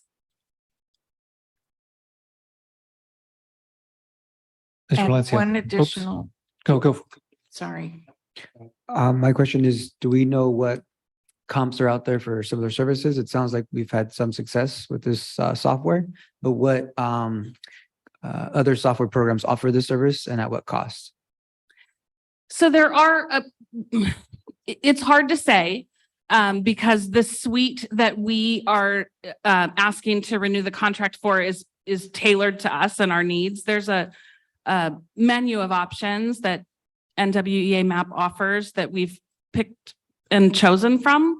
So I don't know that there's an exact equivalent. There are other assessments that are state recognized. So one of the reasons we went with NWEA MAP, and we're happy to do so, was that when COVID closures took away our ability to do state assessments, we didn't do CASP that year.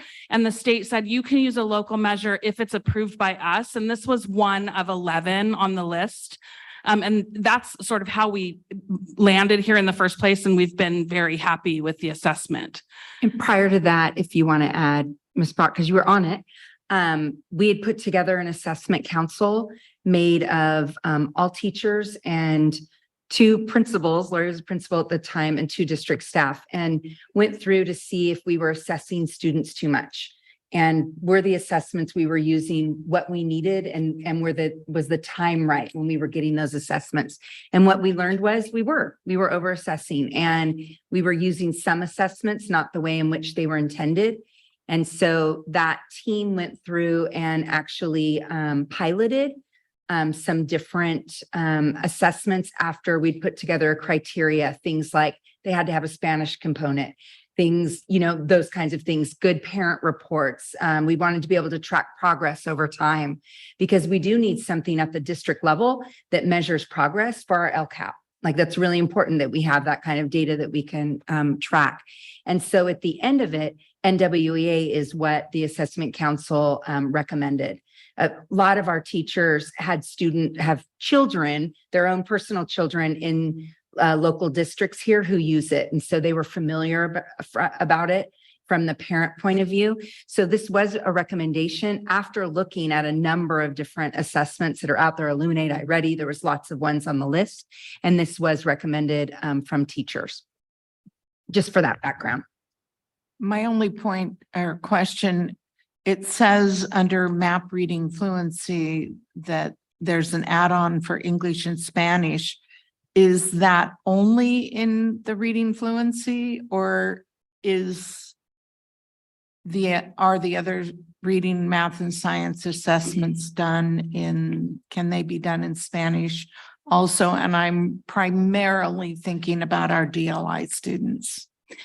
So all of the assessments are available in Spanish, and our DLI students take them in both Spanish and English. The reason that MAP reading fluency is called out as an add-on to include English and Spanish is that I'm gonna give this my best effort. The English language and the Spanish language don't flow the same way. And so the fluency, the algorithm for fluency, how many words per minute and prosody you have with that is completely different in Spanish than it is in English. So comprehension is comprehension. You can, right? So it's called out as English and Spanish on fluency because of the algorithm behind it. But all of our assessments are available to students in Spanish, and our DLI students do take them in Spanish. And is the reading fluency done one-on-one? It is a computer adaptive test that is done individually. Yes. Okay. And then I would just add two more things for your consideration. And one is, as Ms. Dutra said, many of the districts surrounding us also use this. And so this does give us the ability to give Santa Maria Joint Union High School District the data on our matriculating eighth graders that is in the same format as other feeder districts are providing to them. So they like that, and so do we. Excuse me. And then the other thing is what I have there at the bottom, which is the content connection. So NWEA has really, really expanded this content connection piece in the last 2 years. There are about 21 software programs now that they content connect to. I pulled out some of the ones that we have officially approved as supplemental programs. So Achieve 3000, Dreambox, IXL, Learning, Imagine Math, and others. And what that means is that once a student has a RIT score from MAP, the content connection partners know exactly what that means, and they can create a learning path for students that is individualized to their needs and to their strengths. And so we really see this as an opportunity to expand our expanded learning programs, our after school and at home options, so that they are more content driven and more meaningful to the student and less repetitive of skills that they don't know and less challenging for skills that they're not ready for. So that's another key factor that we do not see in some of the other programs that might offer assessment licenses.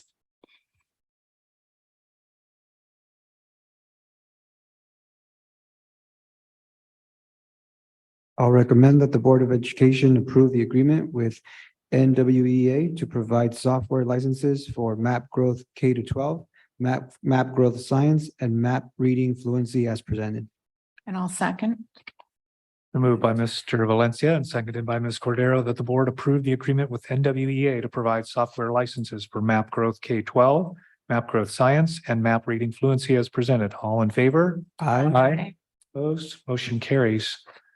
Moving on to item 11F, agreement with Renaissance to provide software licenses for School City and EduClimber.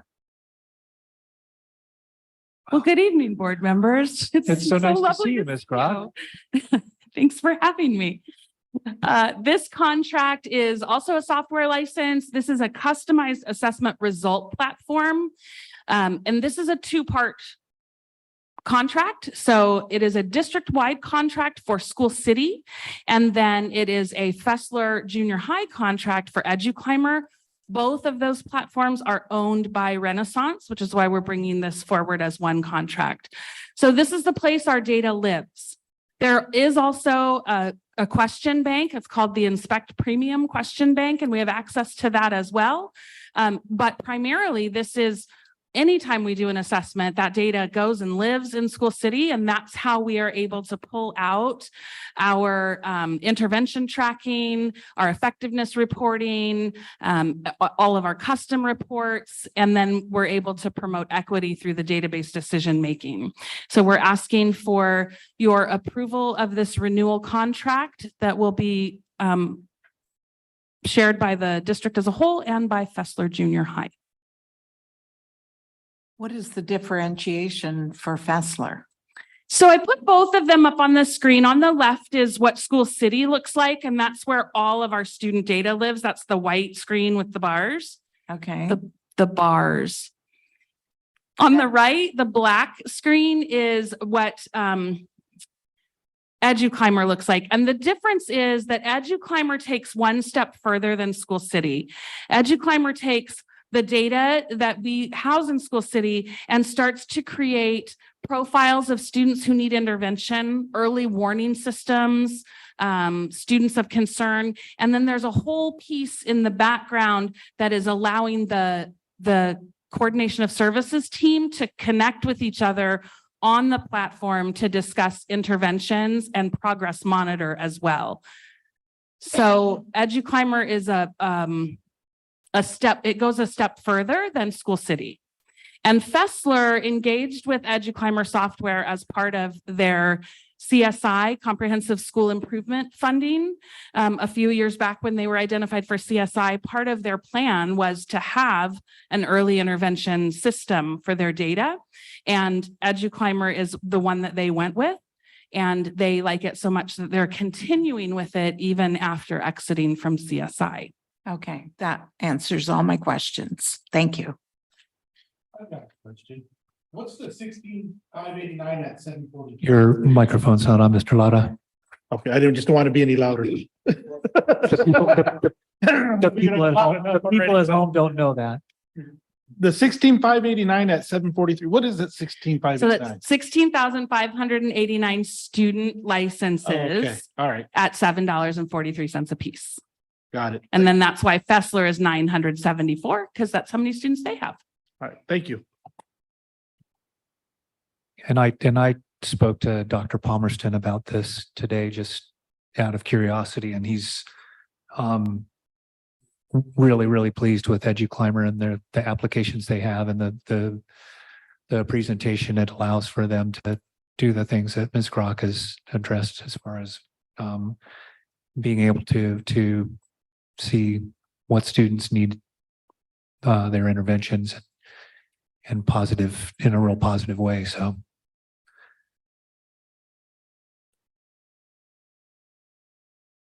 And is there a reason why only Fessler uses the School City, the EduClimber, and not the other junior highs? So at the time that they really dove into EduClimber, Fessler was the only school that had CSI funds and had been identified for comprehensive school improvement. So they chose to use those funds, part of those funds in that way, and then have continued that partnership. I think that at some point with the 5-year plan and the work in progress for the MTSS as a district, we may expand to everyone using that program if we find that it's a really good progress monitoring and intervention platform. But currently, Fessler is the only one that's really ever used it because they had the funds for it. And then they've made the choice to continue to dedicate those funds in that way. And how long have they had it? So they were in CSI for 3 years. They exited at the end of last year. So they exited this year. So the next year would be the 4th year with the platform. Oh, okay. Right, first year that it's site funded. It's been really interesting. EduClimber, which was not owned by Renaissance at the time that they engaged, and therefore did not communicate very easily with School City. Now that they're owned by the same company, they talk to each other much better than they used to. But in the beginning, EduClimber was very beta. And I have to give incredible props to Heather Page, the assistant principal at Fessler, because she really engaged in that work. She's the reason that EduClimber looks the way that it looks. I think we were one of their very first beta clients that was saying like, no, this is what I want it to do. And then the software developers were like, oh, okay, yeah, we'll do that. Tardy slips, sure, whatever you want. And so it really has become very functional for Fessler because they sort of just kept building what we asked them to build in terms of our early warnings and reports. So, and then when it got bought by Renaissance, it became this much more polished product because they had a whole staff behind it. So And as far as results, have they seen positive results for the students? And if they have, could we see an expansion of this to the other junior highs? So yes and yes. As I said, as we move forward with the work of the MTSS and work on a district-wide program for interventions and for progress monitoring those interventions, this would be one of the software programs that the MTSS team would look at. And then hopefully either we go this way and everyone joins, or we go another way and Fessler comes with us to the other platform if it's a better platform that we find. So yes.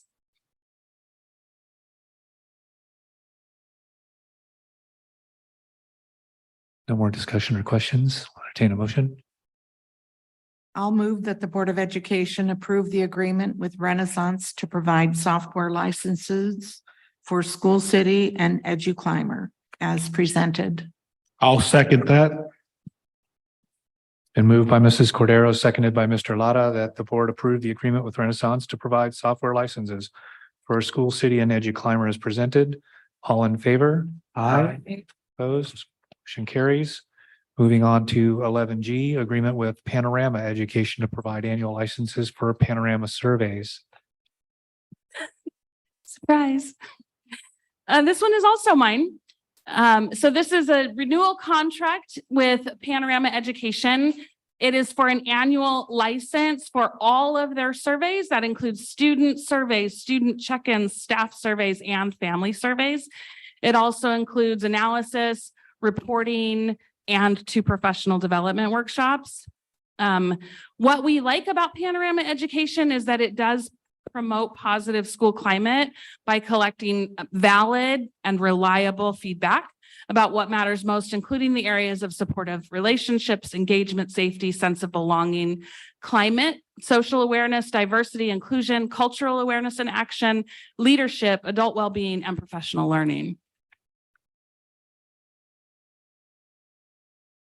Ms. Grock, were the all the elements that you just recited, were those part of the surveys that the sites did this year with the revised questioning?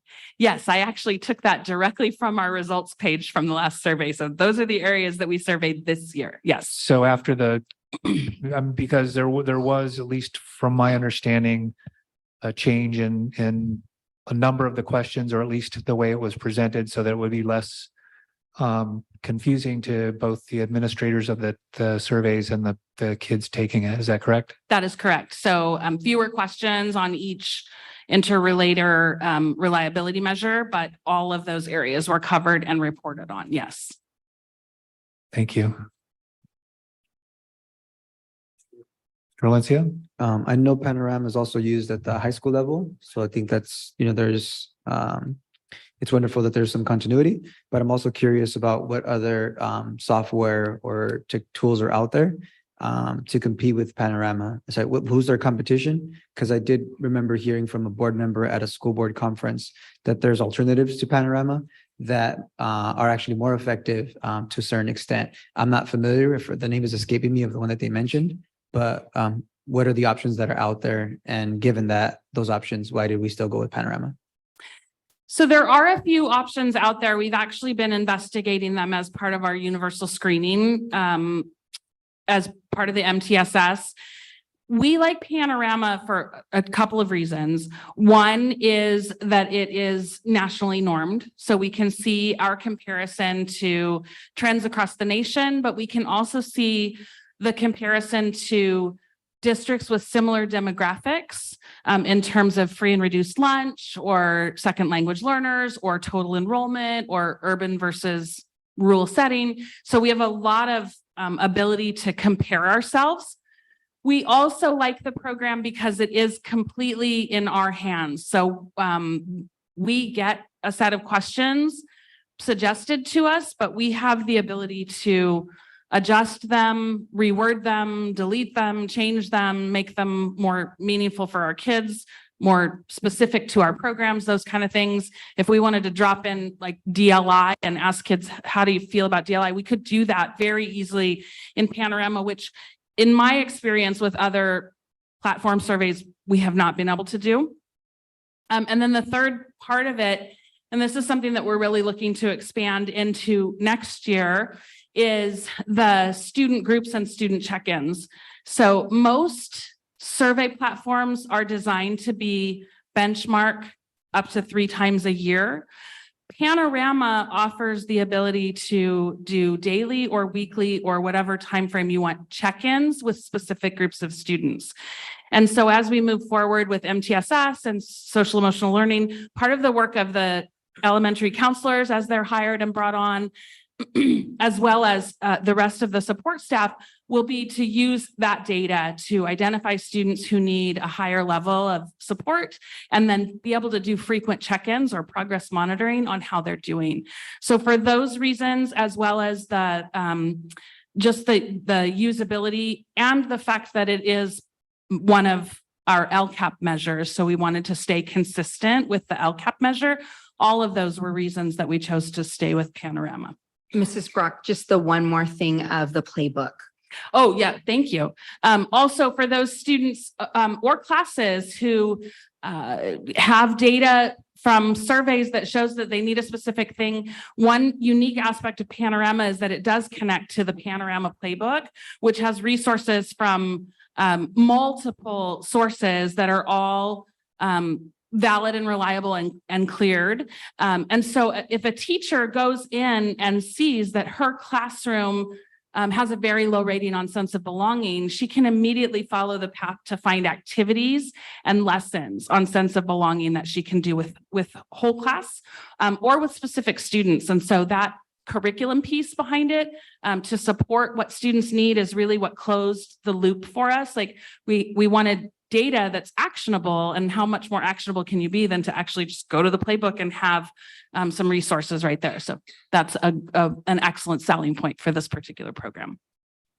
I know, Mr. Valencia, that in the past, both Mr. Ontiveros and I had requested investigating or looking into youth truth. So that may be because it's very often reflected upon positively at the CSBA annual meeting.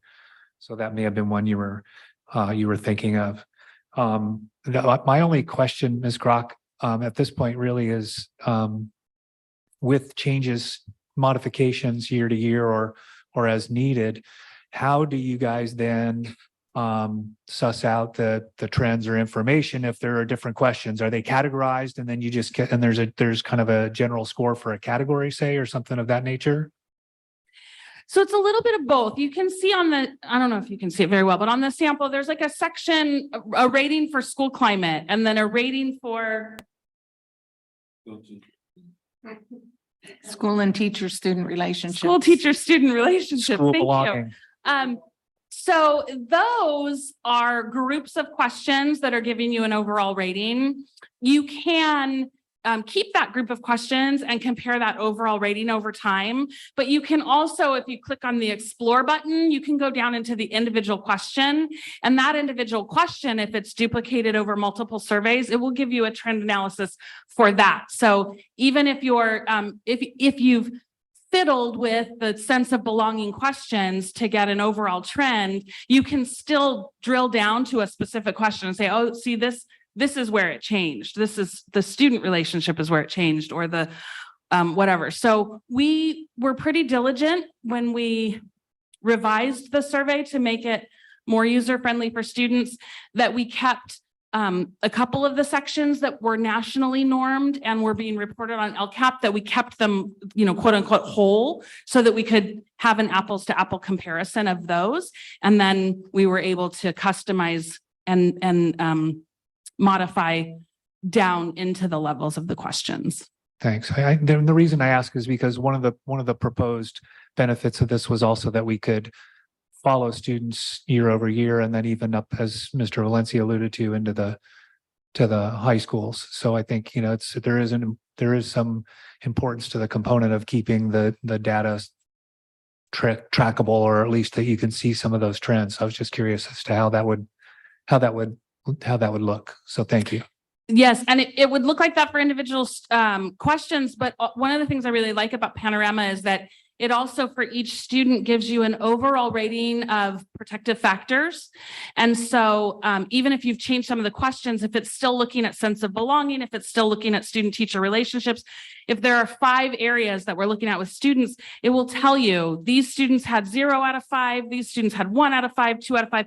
And so then over time, you can see, you know, little Johnny Hollinshead went from having 0 protective factors to having 3 in the time that he moved from 3rd to 7th grade. So, and we can see what those protective factors were. So even if the questions aren't exactly the same, the protective factors are. We didn't have Panorama in Florida. I'm sorry, little Johnny. Yeah, I know. Any more questions?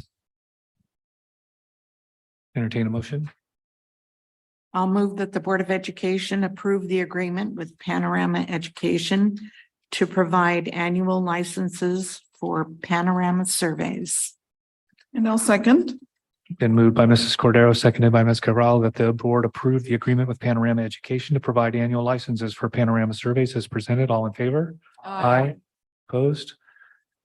Motion passes. Moving on to 11H, agreement with Code Campus to provide after-school STEAM. I promise this is my I think you last should, one. maybe you could just like go over, sit down, stand back up, or I don't know, something. It's my last one tonight, I promise. This is a renewal contract. We were in a pilot phase this year with Code Campus at Adam ACES, and we had wonderful results, and we'd like to expand it to district-wide in our after-school programs. So this is for daily after-school STEAM enrichment programs. This will provide 5 lead instructors, 1 per elementary cluster and 1 for the cluster of junior highs, plus a pool of 3 classroom assistants for 4 9-week instructional rotations within each cluster, including supplies and materials. This program is amazing. We had so much fun with it. I feel that the company is incredibly responsive to us. The lead instructor was very, very gifted with students and with the content. The students were introduced to the language of computer science through animation, computer games, applications, hands-on projects, digital art and graphic design. And at the end of the year, they had an entire portfolio of their digital projects to present to their parents at the open house. So we are requesting to use Expanded Learning Opportunities Program funds to offer this at all 21 sites in ACES and after-school programs next year.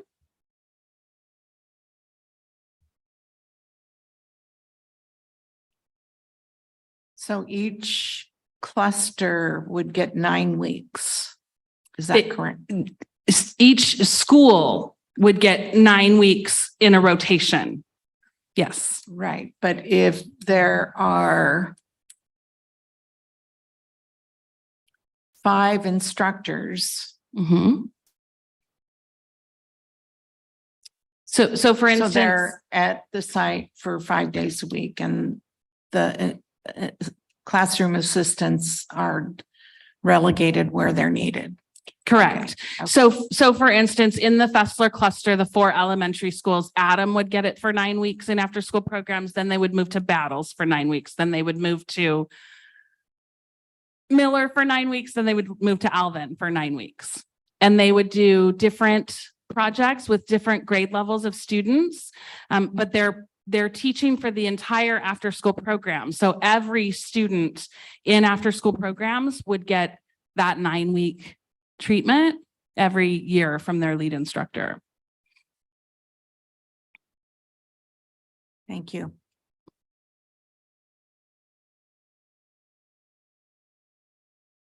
No more discussion? No. I recommend that the Board of Education approve the agreement with Code Campus to provide after-school STEAM as presented. Second.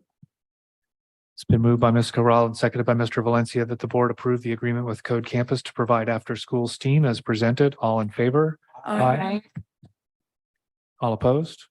Motion passes. Moving on to 11I. Agreement with IMSE Institute for Multisensory Education to provide an end-of-year educational services training. Hello, Mr. Thompson. Hello, good evening, President Lasso. Thank you. Uh, Well, gosh, thank you. members of the board, Superintendent McDuffie, cabinet, and members of the community. Tonight, we bring before you a request to contract with the Institute for Multisensory Education for Professional Learning in Foundational Literacy. Many of our teachers have not had explicit training in foundational literacy instruction, which we know is vital for the success of all learners. And many of our teachers have been requesting such training. The Institute for Multisensory Education offers in-person professional learning, not on a program, but rather evidence-based strategies associated with Orton Gillingham. This learning opportunity is aligned with letters and the science of reading, and will provide the teachers with materials, multisensory tools, and best practices in teaching foundational literacy. IMSE was selected after an extensive search of professional learning around foundational literacy, in which special education program specialist Katie Ostapek collaborated with Jennifer Loftus and the teaching and learning team. This contract would allow us to provide professional learning for up to 64 teachers, which would consist of 30 hours over 5 days.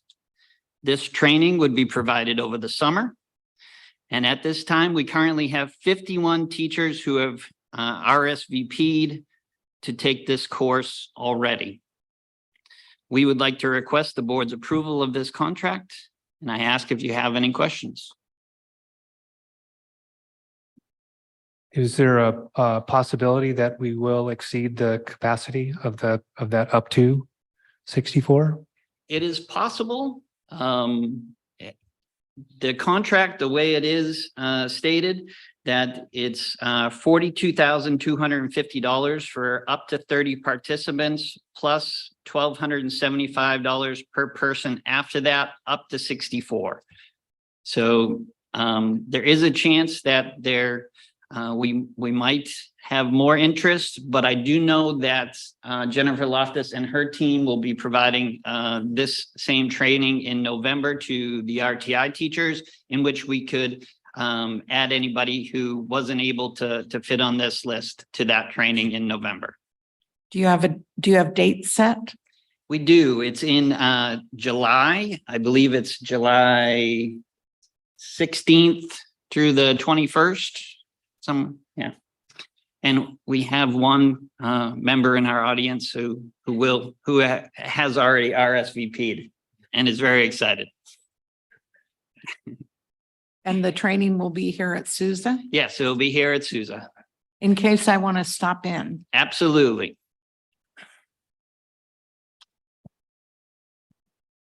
Go ahead, Mr. Valencia. And who are the competition, for lack of better words, for these services? Yeah, so we looked at a number of different evidence-based practices. Linda Mood Bell was one that they had looked into, which is usually a competitor of Orton Gillingham, or not so much a competitor, another evidence-based practice.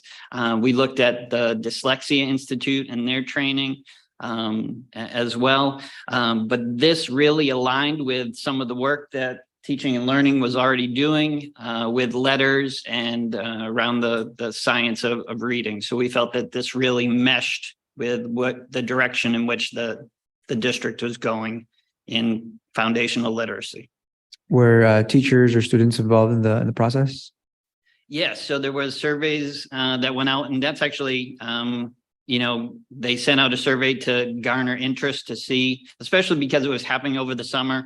If we were going to put in this kind of investment, we wanted to see that there would be people who would be interested. Originally, we were going to look at just that 30, because that was kind of the magic number to make this happen. But there was more interest than just that 30. And that's why we looked to expand it to the 64. Is Linda Mood Bell still based out of Paso Robles? I'm not sure. I know that Linda Mood Bell is one of the I mean, I haven't heard Administration. about it in such a long time, but at one time we did use it.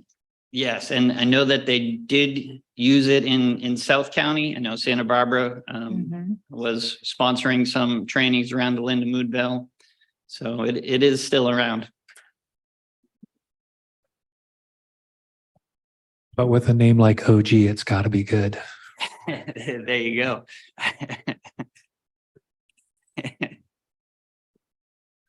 All,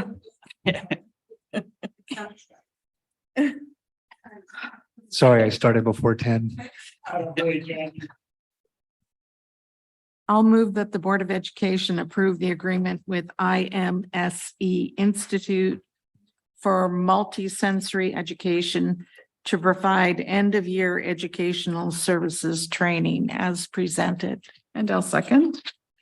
It's been moved by Mrs. Cordero, seconded by Ms. Cabral, that the board approve the agreement with IMSE Institute for Multisensory Education to provide end-of-year educational services as presented. All in favor? Aye. Aye. Opposed? Motion carries. We've already done J. If you'll entertain a little bit of patience, I think we'll take a break here for about 5 minutes.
I know.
In the words of Johnny Fever, we're back. Let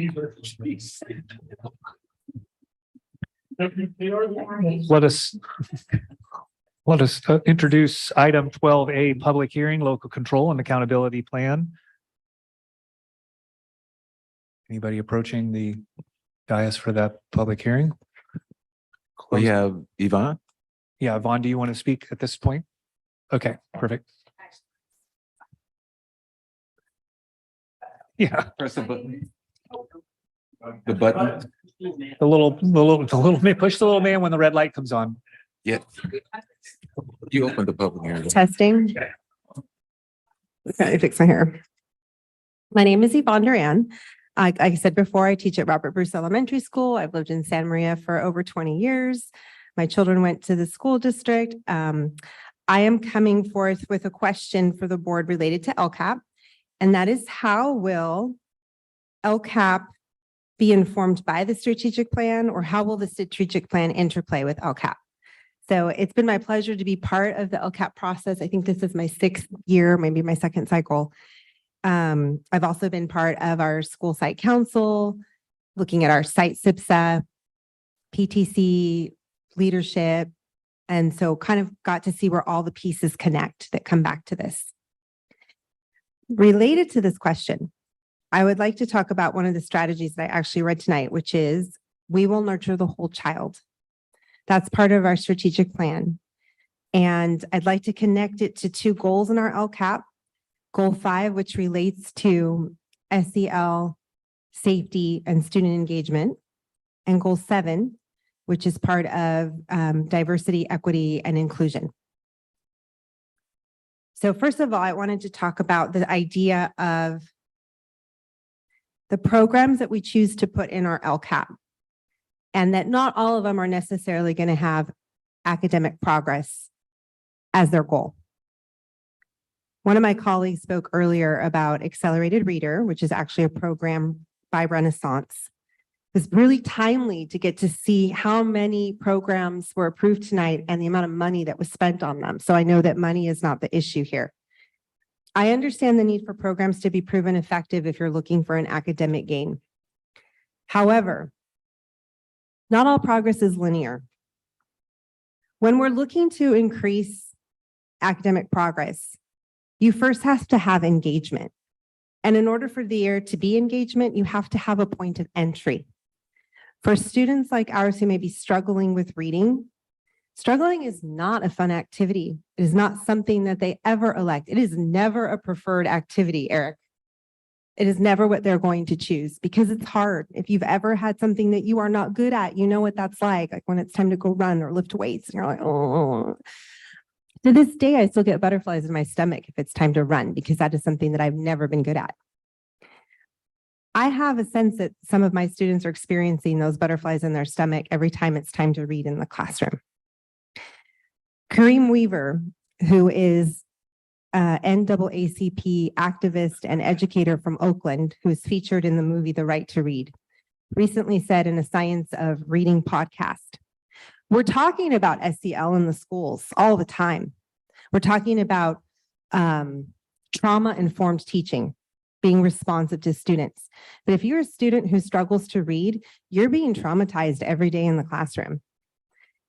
And we need to be able to provide programs where our students can feel a sense of success in something that is so challenging for them. They are not intrinsically motivated to read. They need that external motivator. They need something that they can see that is tangible and concrete for their developmental level that says, look, you were successful. Right here where you are, you did good. That is how you build intrinsic motivation. You have to be successful where you are to get that feeling to go, I'm going to try this again. I'm going to come back for more. Once you have built that entry point and you have that engagement, you can build the motivation for students to be practicing their reading on their own independently. Nobody questions that that's an important part of reading. But how are we going to make that, how are we going to ensure that that is happening for our students? Accelerated Reader was a program that did that. I saw it when I taught intensive students at Ontiveros. I saw it when I saw our intensive students at Robert Bruce Elementary. Kids who thought they couldn't read, that didn't understand what they were supposed to be doing with comprehension questions, found themselves. And I was able to push them because they were working at their level without lowering my expectations for them, but having them raise their own expectations of themselves and go, I'm gonna pick up a book and read on my own.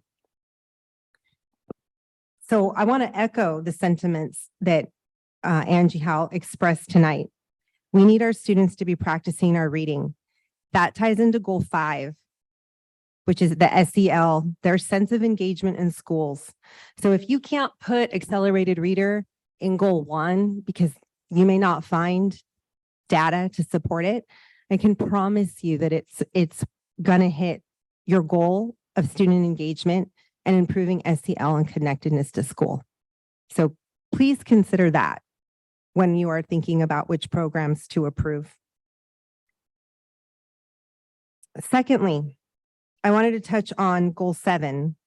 I was very happy when I was reading the LCAP plan to see that area administrator was added to LCAP to support the needs of the 5 school sites that are continuum schools for our SPED programs. I know that we are saying that that SPED students are gen ed students, and I believe that, and I want them to be included in everything, but I don't want it to be at the cost of needs being met of our other students at our school. We have 5 or 6 additional classrooms on our site that some sites don't have, yet we don't have an additional administrator to help provide those services, sit in on IEPs, respond to elopers, and meet all the other needs that they may have. They can't do 2 things at once. If they're doing that, they may not be available to respond to student discipline over other students. They may not be available to meet with parents. They may not be available to me as a teacher when I need admin support. So I saw that it says that they are approved for 2. I would like the board to please consider increasing that to at least 4. We can't share 2 site administrators amongst 5 school sites effectively. We know from past experience of having part-time APs who were shared among school sites that it was very difficult for them to be effective leaders, for them to get to know the students, the campus, and the site culture. Furthermore, Yvonne, I'm sorry, am I over time? well over. Sorry. That's okay.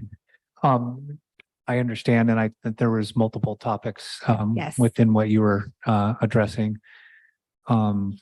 Because you're out of time, I would encourage you to maybe submit what you have left written to all of us. I'd really appreciate that, because I'd like to hear what the rest of it is that you have to say. That was pretty much it. That was Okay. my final point, is that you consider please upping that amount of of area administrators in the LCAP proposal. Thank you. Thank you for your thoughts.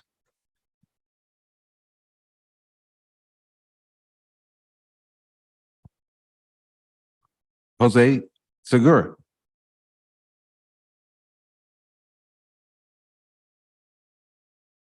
Hi, good evening, board. Dr. McDuffie, friends. I'm here to talk about elementary PE. Currently, we have 2 PE teachers per site throughout our elementary schools. Some sites, all sites are teaching PE 1st through 6th grade from our PE specialist, and there are even some sites that have included TK or kinder to a certain extent. This division of students gives each PE teacher somewhere between 250 and 400 students that they're servicing on a weekly basis because of the number of students that are at our site. So two PE teachers, if you have 850 kids, you take away the TKs and the Ks, you're looking at maybe 350 students per teacher. For next year, we have several sites that want to add TK and K, sites like Tunnel, to the load that these teachers already have. These teachers are teaching anywhere from 10 to 12 classes a day, with between 25 and 35 students per class, which is about 320 plus students a day that they are seeing. PE in our LCAP shows up in goal number 3, in priority number 4, and a student achievement action item 1.6. I believe PE is being treated like a third-class employee, that it only exists as a dumping ground for students in support of other programs. There is little quality of instruction when you're teaching 300 plus students a day. There's little relationship building, and there is definitely little SEL support for our students. The goal seems to be to dump as many students as possible into a PE class so that other programs can run simultaneously.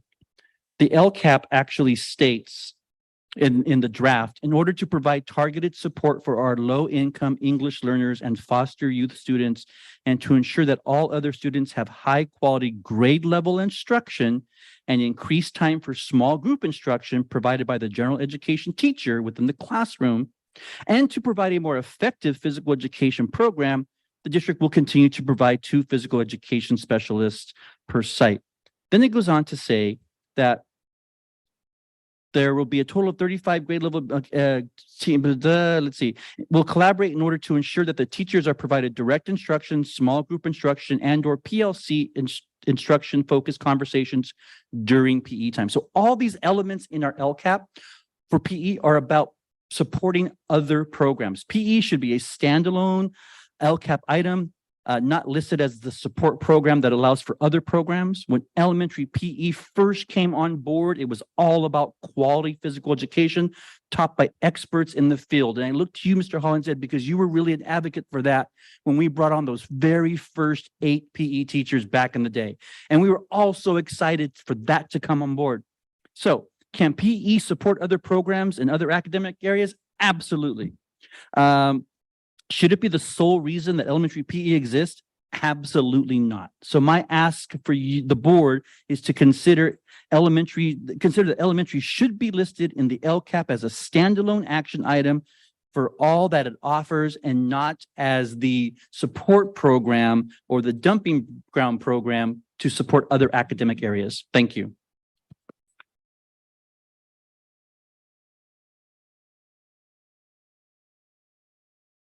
Thank you, guys. Now we'll move on to, I'll close the public hearing.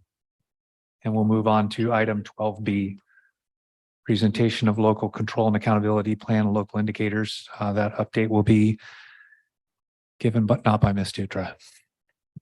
Yes, this will be given by Dr. Humphrey. Dr. Humphrey, but also the entire team will be up front in case there's any additional questions that are needed. Great, thank you. And just a really big thank you to the whole team that contributes, not only in Dr. Humphrey's office, but in all of our departments, to make sure that we have a comprehensive plan in front of you.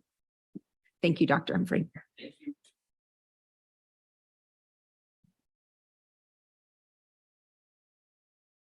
Good evening, board and Dr. McDuffie. I will be here to provide an overview of the annual local control accountability plan.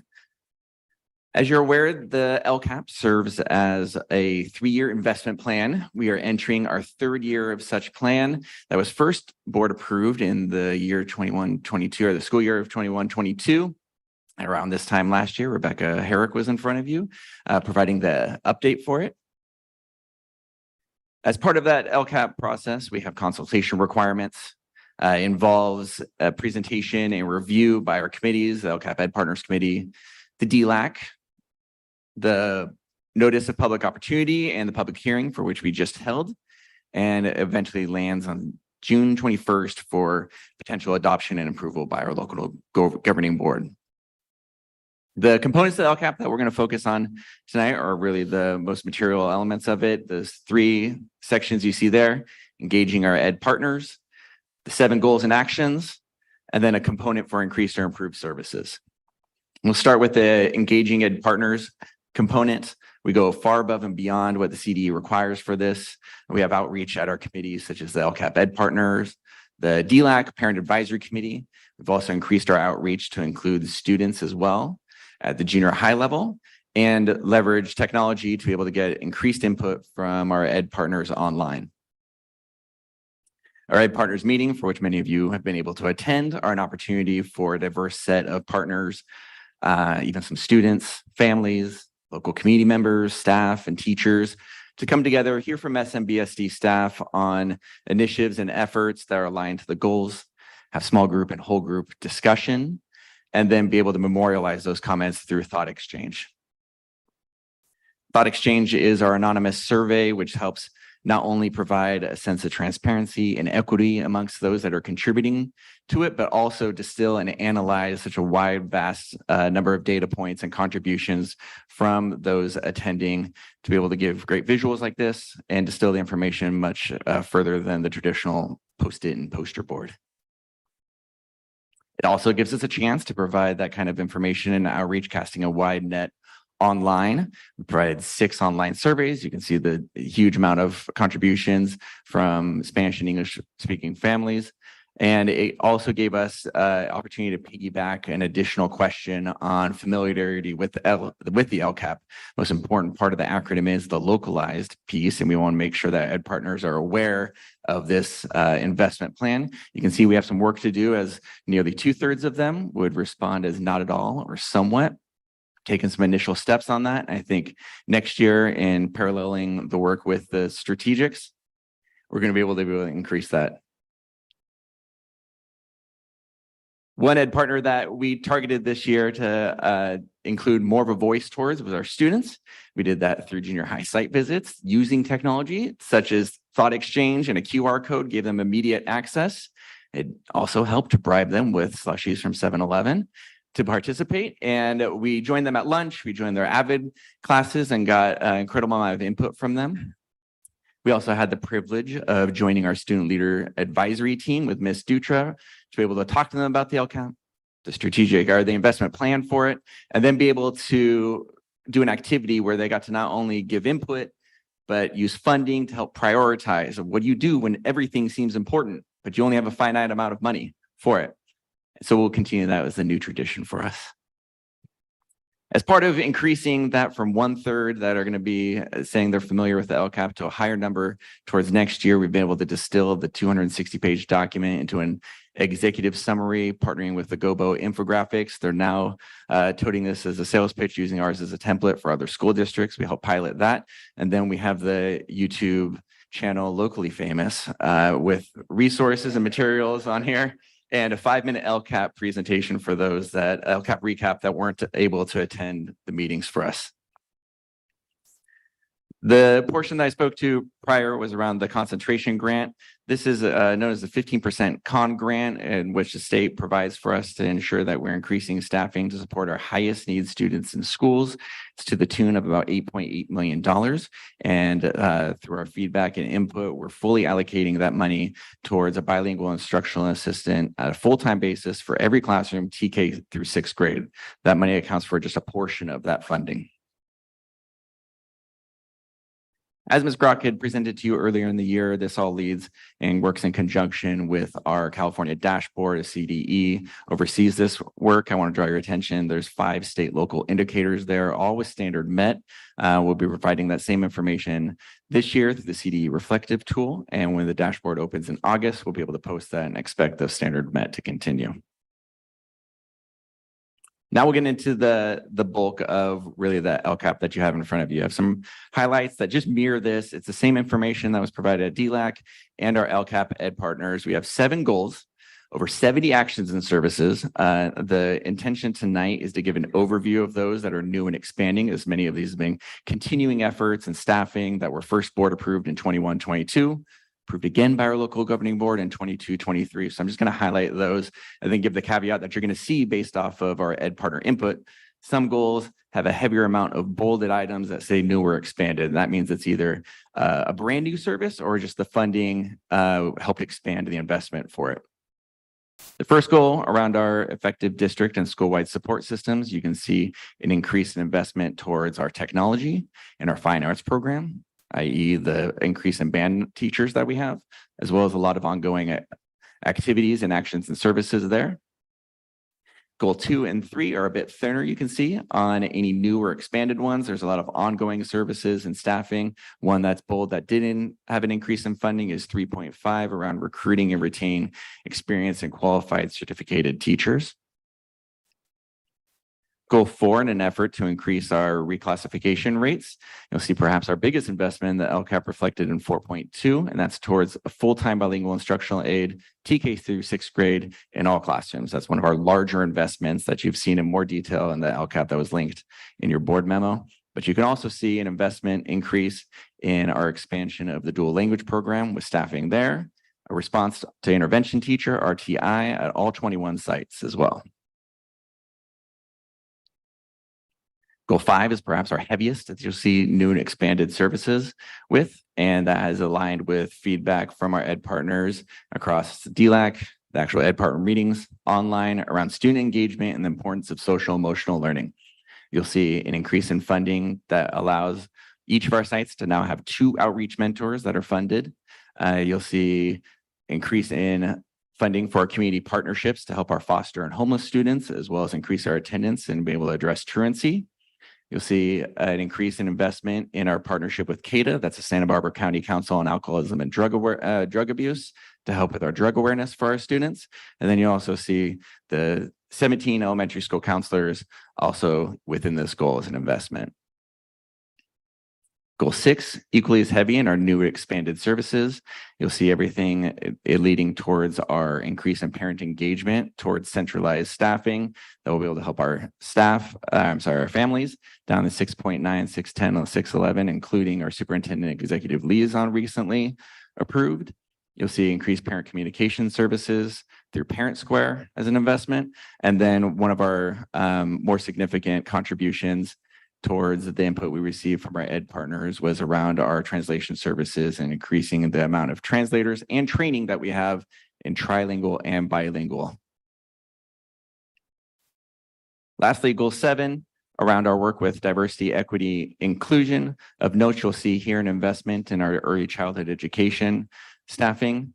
The transition and our approval from junior high deans to junior high assistant principals to be able to build up their capacity and bandwidth to help our junior highs at site. And then 7.14, the last one there, our area administrators is also included as a new action and service for the upcoming year. Our next steps is Dr. McDuffie and I, we're going to collaborate and coordinate on responses to the public hearing. Well, we've already submitted this draft to the Santa Barbara County Education Office because they are the stamp of approval past our local governing board, and they're helping with revisions. Should they have any revisions between now and the 21st, I'll be reporting those to you. I'll be back up here on the 21st along with our school plan for student achievement, and that will meet our timeline of being able to provide to our county by June 30th and ensure we have the funding at the site and district level we need for the upcoming school year. Thank you for your support. I'll take any questions.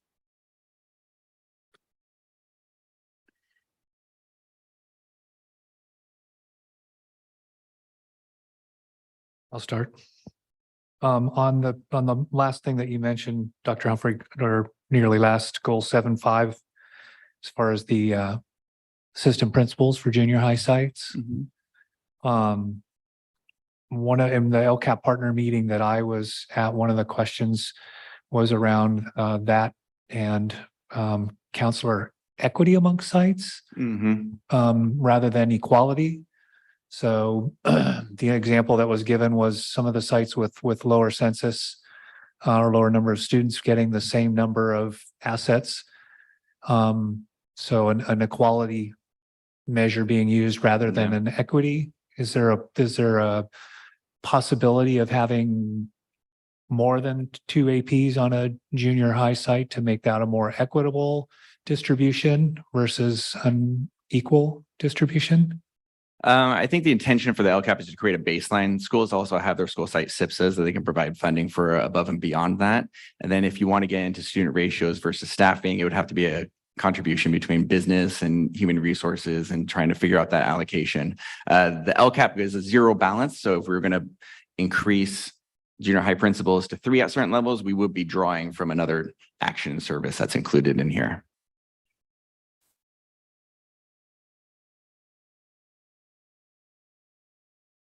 Okay. Mr. Valencia?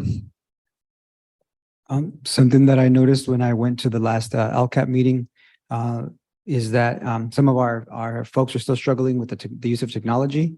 Sometimes scanning the QR code doesn't always pop up too well, or sometimes just typing into like an iPad is a bit more of a challenge as opposed to quickly being able to type stuff into a computer. So I'm definitely appreciative of the use of technology to get feedback. But for those folks that are not as tech savvy, or if issues are coming up, I want to make sure that we still give people an opportunity to be able to write stuff in or be able to communicate, right, their comments, and then have somebody who perhaps is a little bit more tech savvy be able to pop that in. Because I did witness one of our community members really struggling with that. And it was like, something that I think we could improve upon. Yeah, thank you. Yeah, we look to include a translator at every single station to be able to have access. Our community liaisons are really hardworking on that. Then we also provide our phone number, email address for anybody that wants in contact. We also held a separate LCAP Ed Partners meeting for just Spanish speaking families and do a tutorial and thought exchange that seemed to help. Excellent. Yeah. And not to be confused as a response with Mr. Segura's comments in the public hearing, I did meet with PE teachers recently. And those same concerns that he spoke of were raised to me as far as the allocation of PE teachers to sites and the additional burden that was going to be placed upon them with the add of TK and full-time kinder, and that the number of minutes now for each of our students is going to be significantly less, as they're not able to provide for the same to the same degree that they have been with the lower numbers. So I would appreciate looking into the allocation of either support for them at their sites for that in the form of another human being, or the future addition of more physical educators on our sites, because I think that's really, not to steal Jose's thunder, but I really, truthfully, in my discussions with these teachers, assured them that we do value them as professionals and that we do see them as a part of the curriculum rather than what has been presented to us, similarly to what was described as kind of a way to provide designated services and cycle young people through something else while we're doing that. So I would like to see that that aspect of the LCAP looked at with those increased demands. Can I just say one thing, and maybe this will address what Yvonne was talking about, and that is our strategic plan. And one of the things we talked about is whole child. And one of the things that is a restriction of the LCAP is just that it is a funding tool that doesn't that has limits to what possibilities we have within our actions for a strategic plan. And I just say that because right now we're using the LCAP, which many schools and districts use to kind of strategically plan out, and it's all tied to funding. But I believe that that's a limitation to some of the things that we want to do.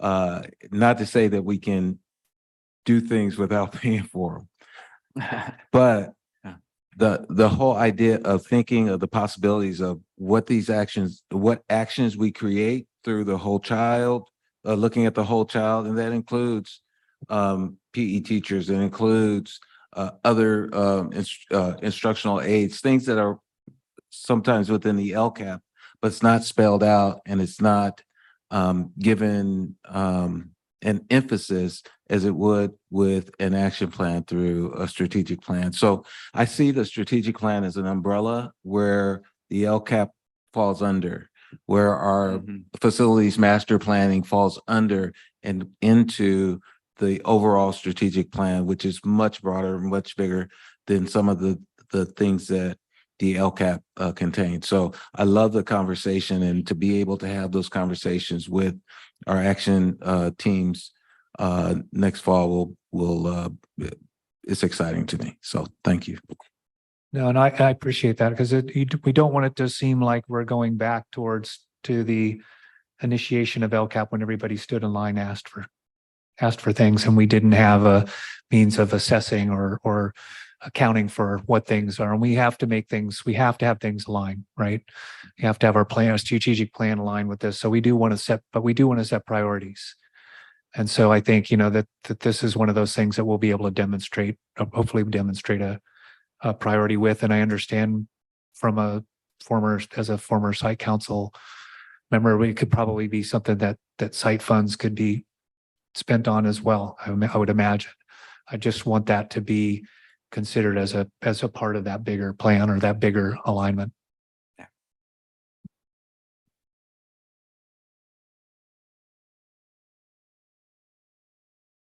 All right. Then the board will acknowledge receipt of the local control and accountability plan and local indicators update as presented, and we'll expect you back soon. June 21st. Yes. I'll be here. Thank you very much, Dr. Humphrey. We'll move on to item 11C, public hearing for the 2023 budget. Do we have any public comment or anybody who wishes to? We do not. Okay. And seeing nobody approach the podium, I'll close the public hearing and move on to item 12D, 2023-24 budget study session.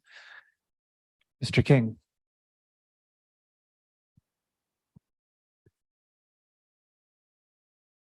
Good evening once again.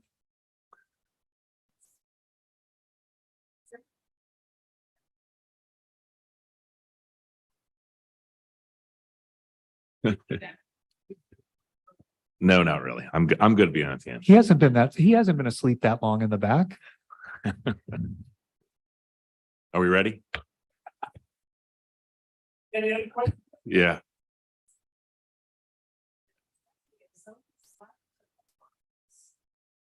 And it's what drives everything.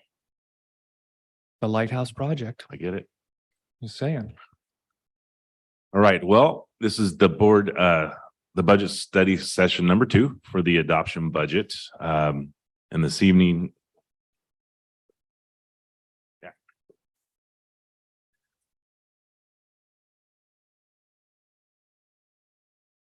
Thank you. So I have a brief presentation here. We'll look at our summary of assumptions, May revision and prospective proposals, our adoption budget and our multi-year. We'll look at general fund expenditures by function, and then we'll wrap it up.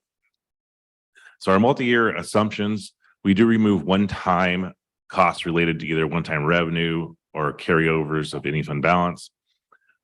We contribute to our routine restricted maintenance account, which is equal to 3% of our general fund expenditures. And we use our updated statutory rates that we get from school services and from the county office. Down below there is our COLA. For 23-24, it's 8.22%, followed by 3.94 and 3.29. I have listed our ADA and our funded ADA. The ADA has slightly changed since May 24th. They did release the May revision LCFF calculator. That's the calculator I use to project where our revenue is going to be. And so we did want to point out for 23-24, our funded ADA is 15,993. And for every year, what our funded ADA is the higher of the current year, prior year, or 3-year average. So for 23-24, we're using a 3-year average.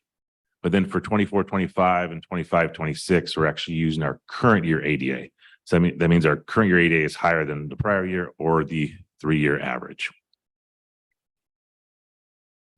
The May revision and prospective proposals. So in the adoption budget, we have a COLA of 8.22%, where our funding is based off the 3-year average. This is the second year we have our transitional kindergarten add-on. So we're going to receive almost $2 million from that add-on. Also, we will continue to receive our expanded learning opportunities program dollars. Those are ongoing dollars. There's a couple things from the state budget that is not included in the adoption budget. One is the Prop 28 arts education funding that was voted on in November. We know we will receive about $2.9 million. Also, there's an LCFF equity multiplier. We'll receive about 400,000. There's very little guidance right now from the CDE on these two items. So I can't put them in the budget because I don't have budget codes, resource codes, no guidance right now. So I assume that the 45-day budget revision or first interim, we will include those in the budget. Then other considerations. So the governor is using one-time dollars to fund part of the LCFF revenue for 23-24. The greatest risk to the state budget is the uncertain future of the economy. The governor does note that a mild or moderate recession could change the budget picture significantly. For 22-23, there are cuts to the Learning Recovery Emergency Block Grant cut of 32%. We have received 100% of our allocation, which is $32.7 million. So a 32% cut is over $10 million. So if this does come to fruition, there'll be some mechanism where we give the funds back to the state. Also, the arts, music, and instructional materials block grant, the original allocation was 9.9 million, and they're cutting that by 50%. In December, we did receive half of the funding, so we're good there. So moving on, looking at our adoption budget and our multi-year. So we have total revenue of 316.9 million, expenditures of 340.6 million, transfers out of 3.4 million. So we have deficit spending of a little over $27 million. That deficit spending is made up of 14 million of unrestricted deficit spending and 13 million of restricted deficit spending. It's important to highlight that in 23-24, there is roughly about $20 million of LCAP carryover that we have to budget on the expenditure side. So the dollars that we don't spend in 22-23 for the LCAP, we do need to carry those over and budget to spend them in 23-24. So those dollars are coming from ending fund balance, not from a revenue piece.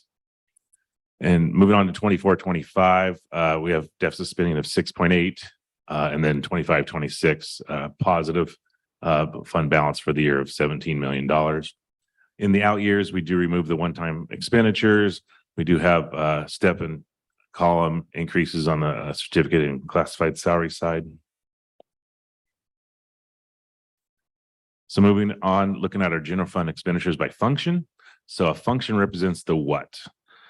So if you look at instruction and instruction related services, the blue and the red, that makes up 79% of our expenditures. That's for teachers, aides, principals, front office staff. Our people expenditures make up 9.5%. That's counseling, psychologists, health, general administration, that's 3.9%. That's the district-wide administrative activities, board, HR, business, things like that. Plant services makes up 6.8%. That's facilities, custodial grounds, and the transfers to other funds is 1%. That's basically makes up our COP payments.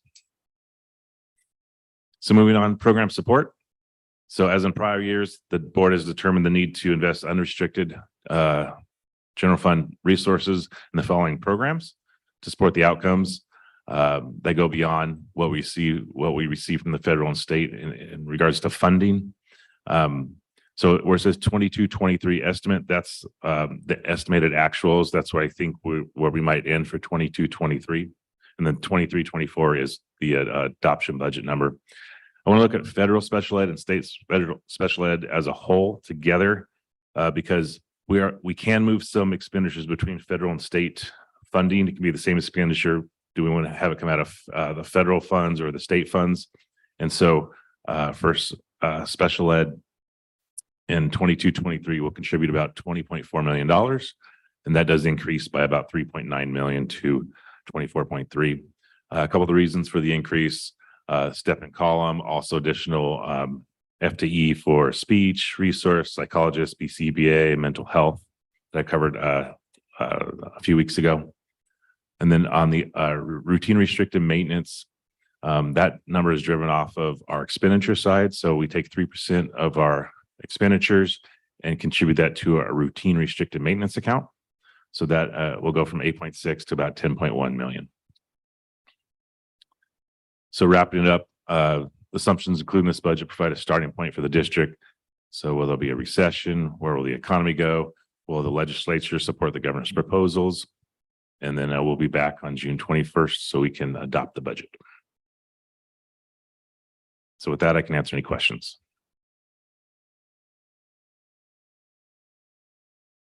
Hey, Brian, can you go back a few slides to the one more?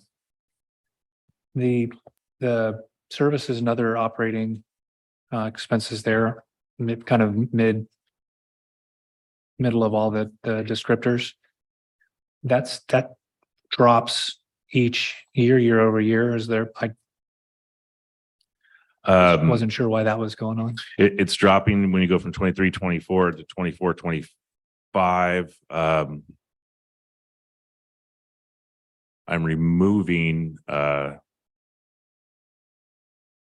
of the LCAP carryover dollars that we're budgeting in 23-24, 20 million of LCAP carryover. So they come out of different parts of the budget, the salaries and supplies and services. So that's why there's that reduction there. Also, additional reduction going into 25-26 is from some other one-time funding, which is the educator effectiveness grant ends in 2026, and some other one-time dollars that we have 2-3 years to spend. And so that's why there's that reduction there. Thank you. Any other questions or comments? Seeing as there are none, board will acknowledge receipt of the 2023-24 budget study session and direct administration to bring the item back for action at the next regular board meeting as presented. Are you staying there, Mr. King? Yes. It's true. Item 12E, public hearing, budget reserve requirements. No public comment. And nobody rushing to the podium. So that's public hearing. We'll move on to F, review of budget reserve requirements. Mr. King. Good evening again. Review of budget reserve. This is another conversation about ending fund balance. And it'll be very quick. So starting back in 2015-16, there was Senate Bill 858, which was a new requirement that basically said if you're assigned, if you're unassigned, if your ending fund balance is greater than your minimum reserve requirement, you must state that. And you also must state what your minimum reserve requirement is for the year, or just 3%. You also must state the amount, the dollar amount above that 3%. And then you also need to state why you have a ending fund balance greater than that 3% minimum reserve requirement. And so this is the picture here. But we'll look at 23-24. We have a total assigned and unassigned ending fund balance of 18.4 million. And then we subtract out our 3% requirement of 10.3. So the remaining balance that needs to be substantiated is 8.1. And then the two out years, 18.5 and 19.8. So down below is the reasons why. We have a set aside for universal transitional kindergarten. We have a set aside for increase in the PERS rates. And then we have a set aside for potential changes in the LCFF funding as a result of a recession. With that, I can answer any questions.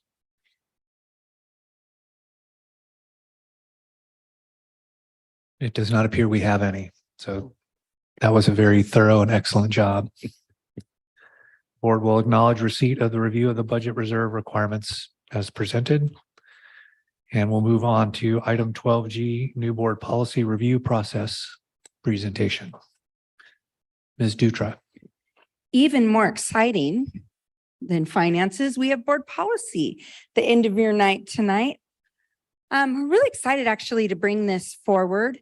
This should only take about 45 minutes, so we're good. The superintendent had given me some guidance around, let's look at how we look at our board policies, because what we know is that we need to kind of pull our board policies from the past into present time. We have many, many board policies that need to be updated, that need to be deleted, that need to be added, because making sure the maintenance of your board policies are always, that you're always on top of that, is really heavy lifting work. And most districts are right where we are, that they've got to put a process into place to ensure that all those board policies, because there are many, stay current and appropriate and in alignment with the guidance from CSBA. So the superintendent given me the task. It gave me some ideas of what some districts did, what he did in his last district. And then I did some pretty deep research on what do districts in California do to look at their board policies and have a pretty thorough review process. Also reached out to CSBA for best practice. So what we have here for you tonight is what our board policy process is. So the first thing we have is a board policy review committee. You might remember I asked if anyone on the board wanted to be on it, and Mrs. Cordero just couldn't wait. She was so excited, or I cornered her at strategic planning. But we have a board policy committee, and this committee will meet quarterly during the school year to do a review, and I'll go over what they'll be doing. On the right, it shows you who's on the board policy committee, and so it's supposed to be a well-rounded group. And again, this is pretty much in alignment with what most districts are doing. So there's a lead, that will be me for 2 more days, and then it will be whoever is in that role. There's a board member. We have someone from our DEI team, and then also a site administrator having that lens, looking at our board policy, someone from business, someone from HR, and then student and family services and teaching and learning, because those are very heavy board policy departments. And so we've already had our first meeting, went really well for our first meeting. We were lucky that all of the board policies brought forward were from one originator. So that made our first meeting go a little easier. But I want to talk to you about what the process will look like. So the first thing is we needed to define what a board policy is and what an administrative regulation is. I'm not going to read everything to you, but I did want to put it into writing, a lot of this process, so that anyone from the community would be able to see it, or that you could bring this up later for reference. But that just in general, the board policy, this is the major responsibility of a board, which I'm sure you know, that adoption of board policies. And so this is really important work for you. The administrative regulations, that's the responsibility of the superintendent. And really it's meant for a board policy says what, right? Here's what we're going to do. Here's what we believe in. Here's what it is. The AR administrative regulation is the how. How are we going to do that within this district? So you might find that board policies look very similar district to district, because most districts rely heavily on CSBA. But the ARs, or the administrative regulations, is where they start to differ, because the context of each district is very different. Board policies last longer because they're not written in language that you have to change it a lot. Administrative regulations change more often because programs change, or org charts change, or whatever the strategic plan is. If it changes, then you might have ARs that change along with it. Standards change, adoptions change. And so that's why board policies are written in a way that they're general, so they can last longer. Probably not the 40 to 50 years that some of our policies have lasted. That's not the intention. But this is the difference between the two, and that'll matter as we move forward here. So when we started the process, we looked at how are we going to bring us up into a more current state? You're never going to be completely there. It is always going to be a process. But what we did is we looked at, and again, based on what we learned from looking through the state, is that we categorized our board policies into 3 areas. So the first category that we did is category 1. This is that there's a new or major revision to a policy or regulation that isn't required by law, but is recommended by a respective area of responsibility. This category has the most extensive review process. So an example for that could be, there's a number of examples for this. One could be the equity policy. That was not mandated. We didn't get an order that we needed to do that. But we felt, our service area felt that was a really important policy that we needed to bring forward. So we used the CSBA as a guideline. We added some of our own language, if you remember, and then we brought that forward to the board. So that would be an example of that. When we bring something from that category 1 forward, it'll come on a board agenda for a first and second read. That's pretty standard. The second category is the one that's going to take a lot of work from staff. This one is the new, outdated, or revisions to policy or regulations in response to legal or regulatory requirements. So again, we've gone through and done a lot of this work, but not all of it, to look at what are CSBA policies that have come out in the last, how far? I think we went back 10 years just because we had to pick a time. So we went back 10, I think it's 10, went back 10 years and then said how many CSBA policies came out as samples or recommendations. And then how many of those did we put into policy? Many were none. Some we'd put into policy, and we're fine. Some we'd put into policy, but there's been updates since then and we haven't updated them.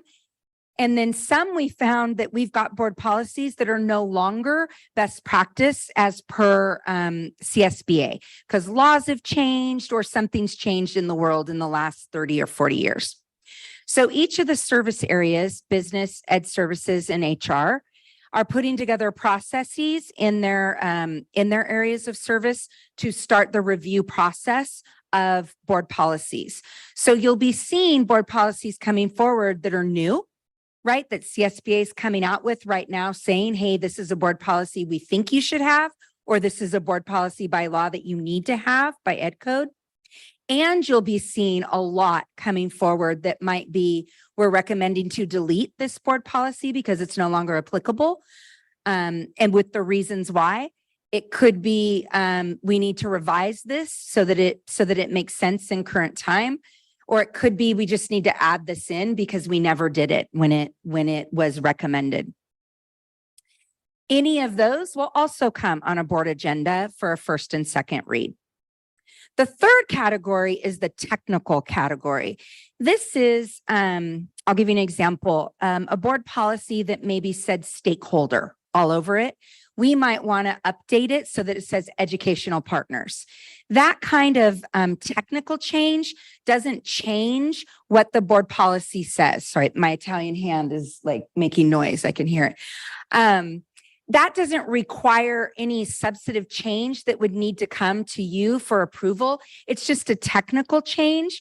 If we have any of those, which we know that we do, those come up often, we'll make that technical change and then place that in the board memo for you to see that. But it doesn't need to be agendized and discussed because there's nothing that was substantive that was changed. So those are the 3 categories.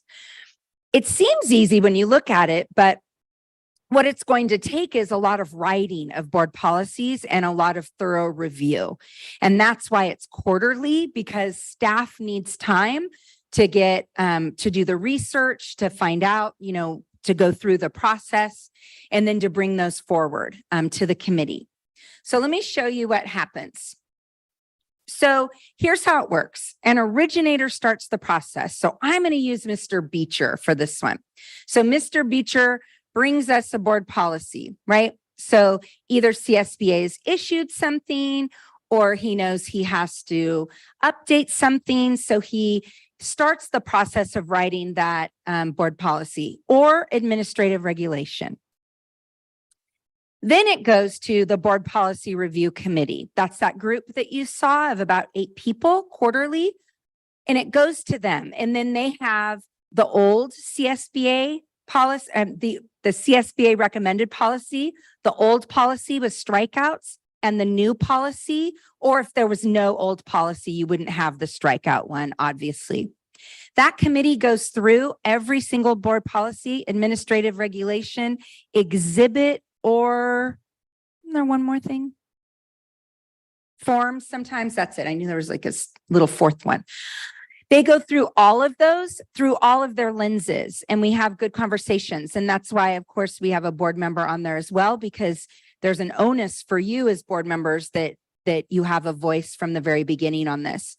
So we go through all of those, and if there's things that need to be revised, which we found in the first session, we have lots of good questions.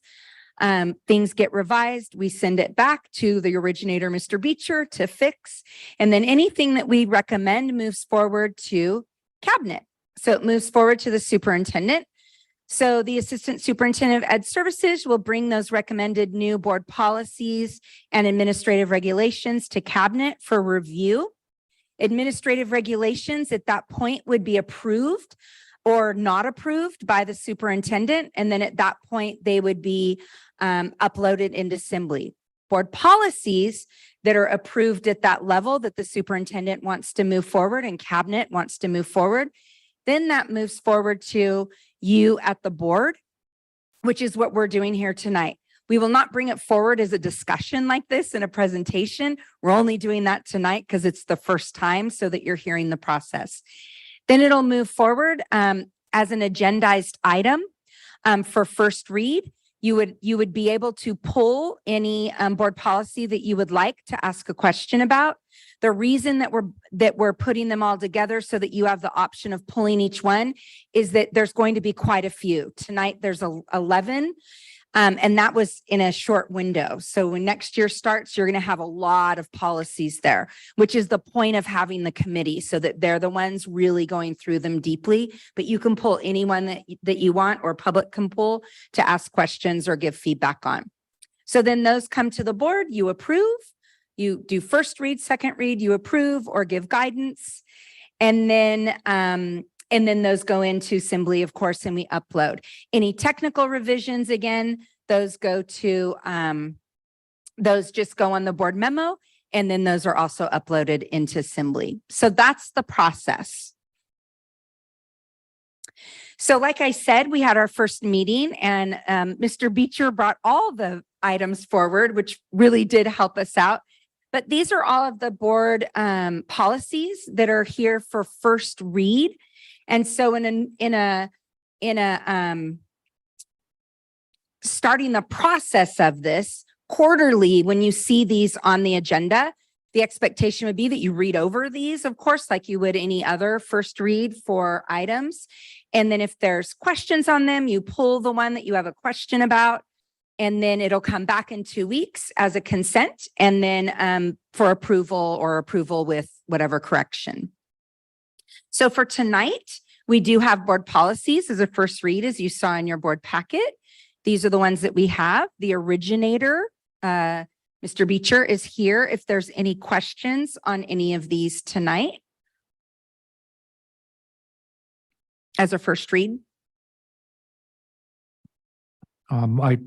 The first one that stuck out to me, or that I had a question, I should say, is in regards to policy 3515, campus security, reporting threats, grades 6 through 12.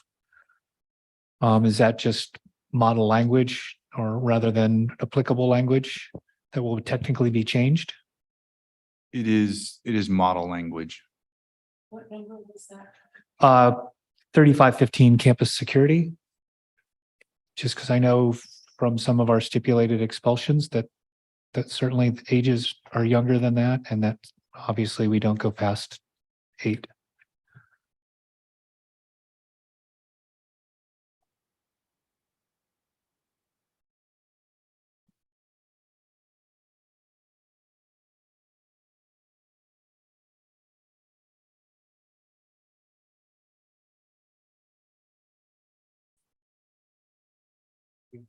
one of the things that I noted with this policy when we reviewed it was that it applies to grades 6 through 12. I think that's a key point to note.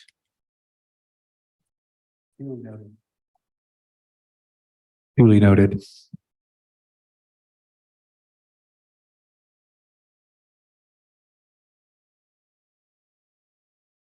Okay, so these will remain as a first read. They'll come back in 2 weeks.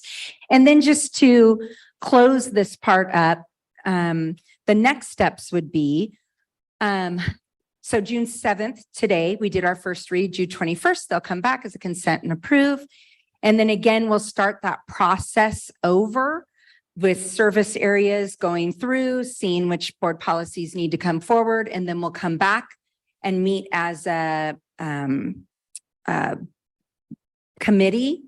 Totally lost the word. We'll meet back as a committee in September, review, and then bring those forward as a bundle in your agenda. Any questions about the process?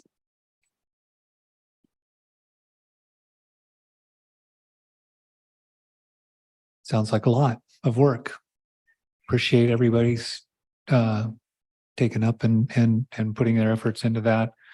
We'll do our best to follow through with our evaluations and readings. Yeah. And I will tell you, service areas are going to prioritize. So there are certain board policies that we know that are old that need to be addressed just because they have to do with maybe report cards or they have to do with something that's really timely. So just know that there's also prioritization within how the departments will, or the service areas will go through looking at which ones come first. Thank you so much.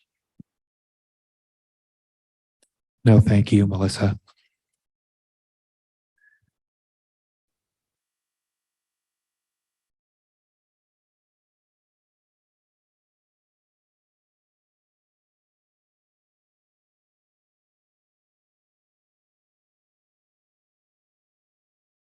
All right, it is that time. We'll move on to item 13, new business. Item A, Avid program update.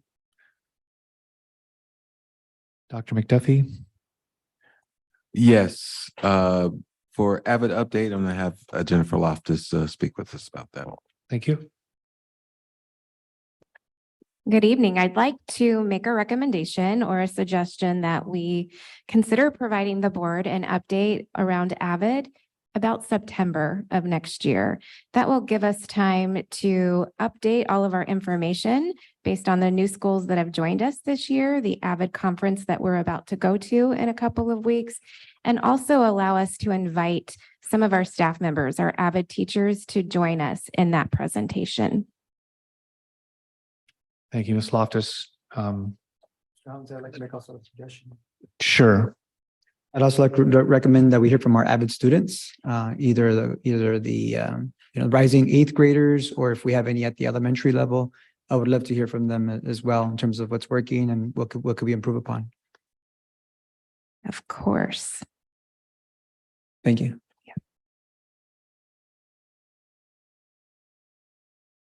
I know I heard from Ms. Lobsinger about her enthusiasm about doing this. So I think there's going to be a lot of good feedback. We'll move on to item B, DLI update.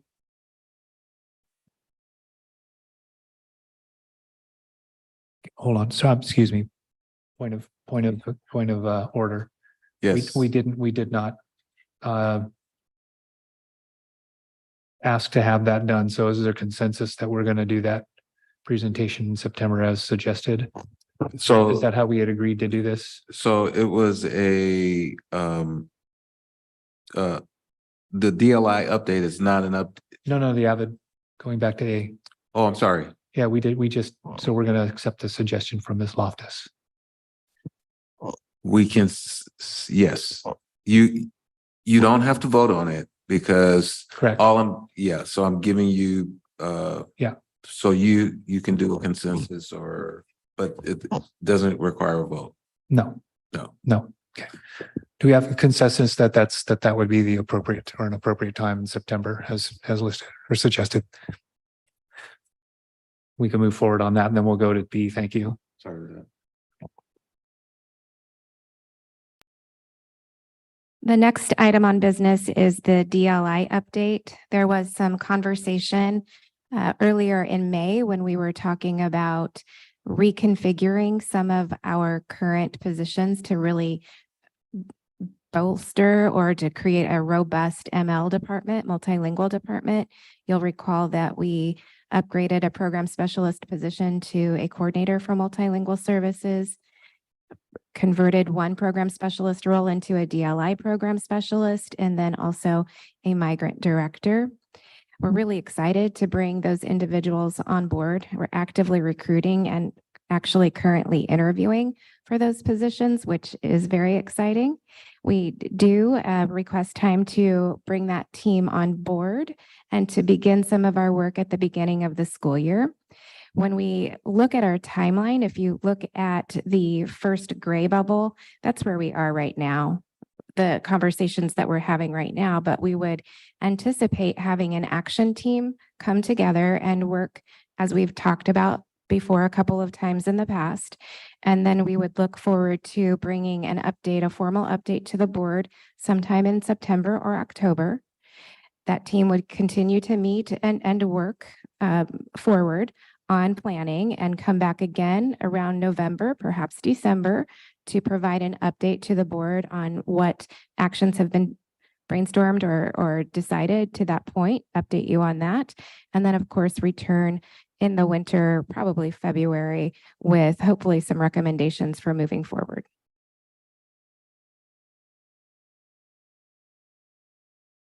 Fantastic. I think the final one, Jennifer, is the drug awareness education, and that's going to be happening at our next board meeting, June 21st. So that's the update for new business. Yep, awesome. Thank you. We'll move on to board and superintendent reports. Mr. Lara.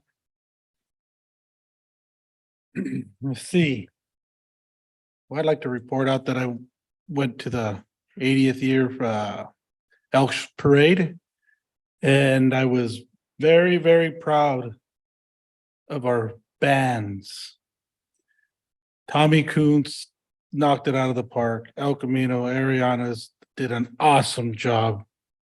And as well as our high school bands, because as you know, the kids from our junior high going into the high school, and I think that was a big highlight for me. That was awesome. And then I think as everybody else yesterday in the beautiful weather that we had, which was awesome, you know, the kids were there, the parents were excited. There was a lot of support with the weather, but you know, I think the families all made it shine regardless, supporting their kids as going on to be high schoolers. And there was one gal that stood out to me from Fessler. Her name was Camille Munoz. Now she's blind. And she gave a beautiful poem that she had written, and it was so heartfelt and sentimental that I think it touched everybody that was there. As well as I cannot remember the young lady that sang the national anthem for them. I didn't either, from Fessler, but I mean, it was very exciting for both graduations, Mr. Palmerston and Dr. Zimmerman for El Camino. No, I'm sorry, for Tommy Kuntz. It was very delightful, regardless of the weather, but just to see the parents out there, regardless in the support, it was, even though the inclement weather, it was like the sun was out because they were all there just to support their kids. The young lady who was blind that wrote and recited the poem, not only did she do it in English, but she also did it in Spanish, which was pretty impressive. When I forgot to give a shout out to Mrs. Hasselstein because, you know, she's taken pride in band since my son had gone to that school, and there was only 5 or 6 kids at the time. To see it grow and as it's gone and the kids just thrive and enjoying it was awesome. Scarell. It's been a very eventful 2 weeks. So I attended the play, the World According to Snoopy at Taylor School. And that was super cute. It's the kids that came to perform for us. And then we honored and recognized our SIA classified personnel. And that was Memorial Day weekend. And then yesterday was pretty awesome in honoring and congratulating all our 8th graders as they graduated. And thank you to all the teachers and people that helped put the whole programs together. It went well as it could with the water, with the rain. Thank you. Back at you, Mr. Lara. And I forgot to include Jimenez's first graduating class. That was very nice, very sweet and sentimental. Small graduating class, but that was really good. It was, I would agree with that. It was really nice. And I mean, there's nothing that compares to being the first class to complete at an elementary site. And I can attest to that firsthand. The CSEA Strawberry Social was a wonderful event, seemed to be very well attended. I have to say that the table decorating, though, is what captures the most attention and really just makes the evening very, very fun. And in the last couple of weeks, we've had the last facilities master plan. And I know we'll be hearing more about it, but before we ended the evening, I was somewhat speechless because, of course, we had discussed a very wide variety of updates and changes and ideas and things that we would really like to do to all of our schools, in addition to building 2 new ones. And we actually looked at the cost to do all of that, and a conservative estimate for that by today's value standards would be only 400 million. So I want you all to be working on ideas of how we can grow our own finances. Take that as a challenge. And of course, our last LCAP meeting was last week, and we all had opportunities to provide input for the actions and services that we saw presented tonight. The County School Board Association had its last monthly meeting until September, and high on our list of interests also was mental health and mental health services that are not just available at schools, but what other resources are in our community.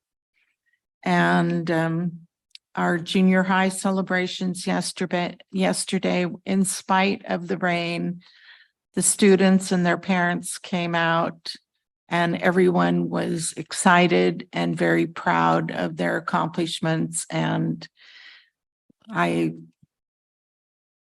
hope they're ready to face the challenges of high school now. So that's it. Mr. Valencia. I was seeing in the local newspaper that Oakley School won the soccer championships. So I wanted to give major props to our local youth and for inspiring that competition, hopefully that friendly, right, sportsmanship. And I actually grew up right near Oakley School, so I have a little bit of a bias there. So way to represent Oakley. I also really appreciated going to the Elks Parade Somebody pointed out to me that our El Camino band was present, but I'm not sure if they were dressed in the typical band regalia, if you will, the band uniform. So is that like their uniform compared to, because I see other bands that usually have, you know, the hats with like some type of a feather at the top. Okay. So that's something that I was curious about, right? Like, I'm not sure if that's their chosen uniform or just for lack of funding in the past, maybe. So that if that was the case, I'd want to make sure that they have a uniform that if it matches their, you know, their role as a band. TK's had uniforms when they've come and presented to us. So I'm not sure that that's not a site or like Dr. McDuffie was alluding, sorry. Like Dr. Duffy was alluding to, that perhaps it's the nature of what they're typically doing. Gotcha. So yeah, so I just want to double Yes, check on that Jessica, because I would about hate that. for one site not to have uniforms if it matches, you know, what they're doing. Ms. Husselstein would not let that happen. I can guarantee it. Excellent. We had uniforms when I was at the El Camino band. Nice. Very nice. So maybe. I also want to congratulate our eighth graders for promoting or graduating. You know, these bright young people, you know, deserve our absolute best. And for us to give them unlimited life opportunities. So it was my first graduation with our young people, and I can tell you that it felt outstanding to be able to, you know, look them in the eye, shake their hand. I will have the benefit of hopefully receiving many of these bright young people at Santa Maria High School. So I'm really excited for that. Going back to the new business for request for new business to agendize for me has to do with how are we preparing our Bonita youth for the ethnic studies requirement at the high school and state level? We have received various public comments from the community regarding prioritizing ethnic studies in our district. Goal 7 of our LCAP addresses the importance of diversity, equity, and inclusion. We currently, as a district, have a diversity, equity, and inclusion resolution as a district. Teachers, students, parents, administrators, community members have advocated for years for an ethnic studies requirement at the Santa Maria Joint Union High School District. There is currently a new 9th grade ethnic studies course that is available for all of our 9th graders, which will take effect this coming school year. And our current 8th grade promoters will be taking that course. Future or rising juniors are required to take the Santa Maria Joint Union requirement to graduate from high school. So now the current juniors must take at least one ethnic and gender studies course prior to graduating from the high school district. In my experience as a student here at the Santa Maria Bonita School District, when I was a student at Turno Elementary as well as El Camino Junior High, I did not get a chance to see my culture as a Chicano, as a Latino, as an indigenous person. I did not get the opportunity to see my culture reflected in my courses for most of the school day. The books, if you look at our list of obsolete materials over the last 2 years, you'll notice are indicative of the lack of diversity that our students often experience in our libraries and in our classrooms. Now that I'm a teacher, an ethnic studies teacher at the high school level, I get to see the strong academic and social emotional outcomes that result from ethnic studies. Improved GPAs, improved attendance, enhanced college going rates, diminishing prejudice, et cetera. These are supported by research from the California Teachers Association, the National Educators Association, Stanford University, as well as many other universities. Districts on the Central Coast, like Oxnard or Ventura, have already made ethnic studies a requirement. And I believe those districts are unified. So ours is different, right? In the sense that we have it as a requirement at the high school, but since Bonita is a different school district, you know, we have a little bit of a, you know, disconnect there. Therefore, I would like to explore the opportunity for a resolution to implement ethnic studies as a requirement in our school district. And this will ensure that our students have access to classroom curriculum that reflects the diversity of our community. Thank you. Can we add that to new business, Dr. McDuffie, for consideration and as a best means of presenting that and where we're at? Definitely, we'll note that. And just as far as new business, what we'll do is we'll put it on. We'll then have discussion, and then we'll bring it back in regards to whether it's going to be agendized or whether it would be a board memo or something to that effect. Yeah. Thank you. I'd want to start by thanking my fellow board members and especially Mr. Valencia for their efforts in our last board meeting, which I was unable to attend. So thank you, Ricardo, for chairing or seeing over that meeting. I did go back and watch that video, and I wanted to thank the SMEA, CSEA, Ames, and district folks for their presentations, their recognition of the folks within their different divisions or what have you.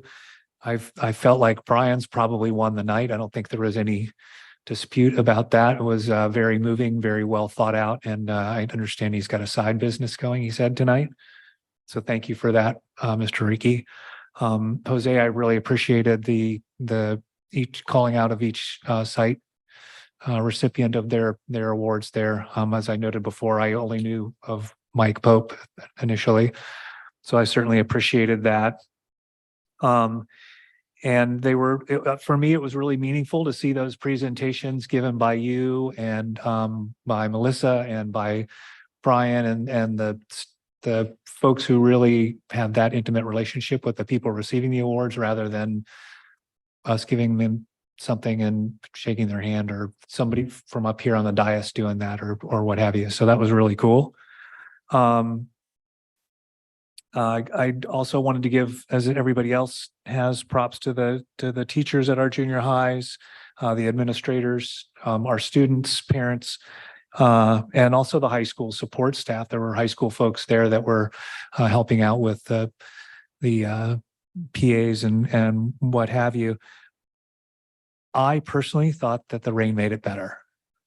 And not really, I say that because it showed resilience and joy that we may probably not have seen had we were out there with our sunscreen on and it was bleeding into our eyes, making them sting, and we were wanting to get off really fast. And I've never seen a bunch of umbrellas like that over so many people. Well, I have, but not at that particular ceremony. So I really thought that added to something and added something to it. And I got to address a lot of the young people that were in the student leadership roles, which I thought was really fun, and you could recognize them by their cords, and they were very enthusiastic about acknowledgement. And I also really appreciated that there were kids there, students there who had no cords, but they were there, and there was no lack of inclusion there. So I felt like that was a really great thing, and I appreciated the site admin for that and the district for promoting that as part of the ceremonies.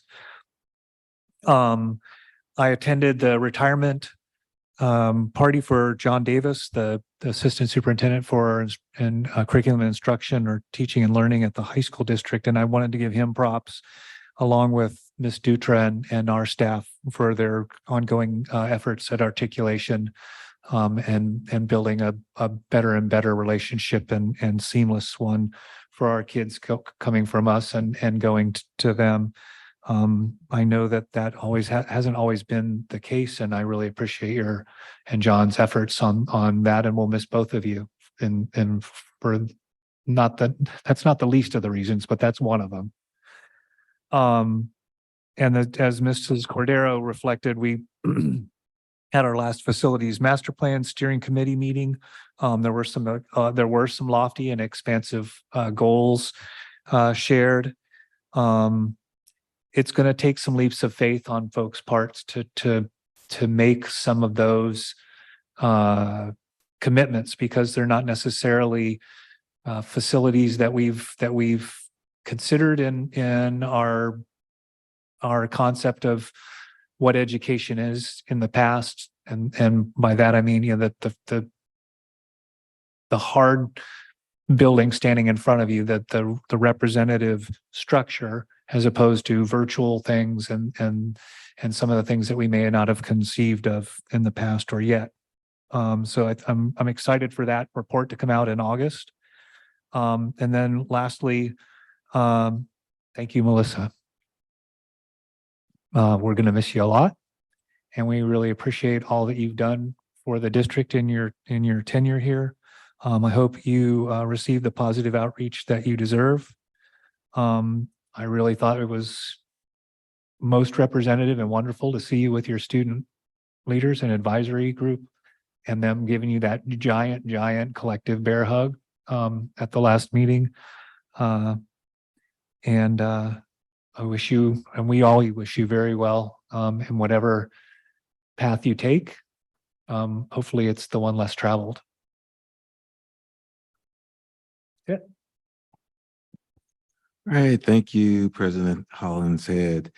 I'd like to start first off by acknowledging our stellar 8th grade students who are now incoming freshmen to high school for their remarkable accomplishments. Monday and Tuesday were promotion ceremonies. On Monday, the very first 8th grade class from Jimenez School celebrated its transition to 9th grade, and the event was well organized and well attended. Students deserve that recognition. It was nice to see the school community come out and celebrate the students who chose to remain at Jimenez for their 7th and 8th grade years. Then on Tuesday, our junior highs held simultaneous ceremonies for their 8th graders. Fessler and Tommy Kuntz event were held at Pioneer Valley, and El Camino and Ariana's junior highs celebrations were held at Santa Maria High. It was a lot of fun. Deputy Superintendent Matt Beecher, Board President Hollinshead, and board members, Laura, we were all separated. You guys were at Pioneer Valley, and myself, board member, Vice President Valencia, and board member Luz Maria Cabral, sorry. We're all at Santa Maria High School. And I don't know if it was raining over there, but it was certainly raining quite a bit at Santa Maria High. And just as you mentioned, I have here, the rain definitely made this a memorable promotion that we will not forget. And I want to thank the staff of each of the junior high schools. Also the James Michaelis and Javier were there. Joey, what's Joey's? Vicente. And them working with Santa Maria High School and the high school district. It really was nice to see that in action as they work together to make sure things were as dry as possible during those times. I'd also moving right along, but congratulations to all the 8th grade promotees. I'd like to also congratulate the 32 retirees who have already left the district or will leave at the end of the month, retire at the end of the month. There are 32 employees representing 769 years of service who retired this year, 22-23. That includes teachers, classified staff, and managers, and we're grateful for their dedication and a commitment to Santa Maria Bonita School District. We wish them nothing but all the best in their retirement. They've earned that relaxation and time with their families. Also, I just wanted to mention in regards to our, and we'll have some information as well in the board update. But I just want to remind the board that we did have, and we do have a year-long elective of ethnic studies for our 7th or 8th graders. And I'll get some information about that, as well as we're working on a teaching and learning is working on, let me see here, they're working on updating all classroom libraries with diverse, culturally relevant, high interest books. And so that is a project that's going to continue to go into the fall, and we'll definitely update you on that. So finally, I'd like to wish everyone a restful time off the summer. With our new strategic plan in place, there will be a lot of good work ahead of us to tackle next year. I want to thank everyone who's made me feel welcome, and the journey is just beginning. So this summer, have a relax, have fun, enjoy your family. So again, this journey is beginning for me, but lastly, it is ending for our Assistant Superintendent of Ed Services, Melissa Dutra. And so I just want to acknowledge the work that you've done here and the dedication that you've had toward this district. This is your last meeting, and I just, while we're sad to see you move on, Melissa, you've made some positive instructional changes in our district. And the effects will continue to be felt for years to come. You've guided our students and teachers through the pandemic, through teaching and learning, through the distance learning, which was something else, through a new and improved professional development, through a reorganization of your department. You brought to life the student leader and advisory team. I just said, here, Melissa, take this idea, make it happen, and you did just that. And the results were truly inspirational, and I couldn't have been accomplished without your leadership. So thank you for that. Santa Maria Bonita School District will miss you, but we know this is the best change for you. Still doesn't make it any easier. So thank you, Melissa, for your service to Santa Maria Bonita School District. All right, that's all I have. And we are adjourned.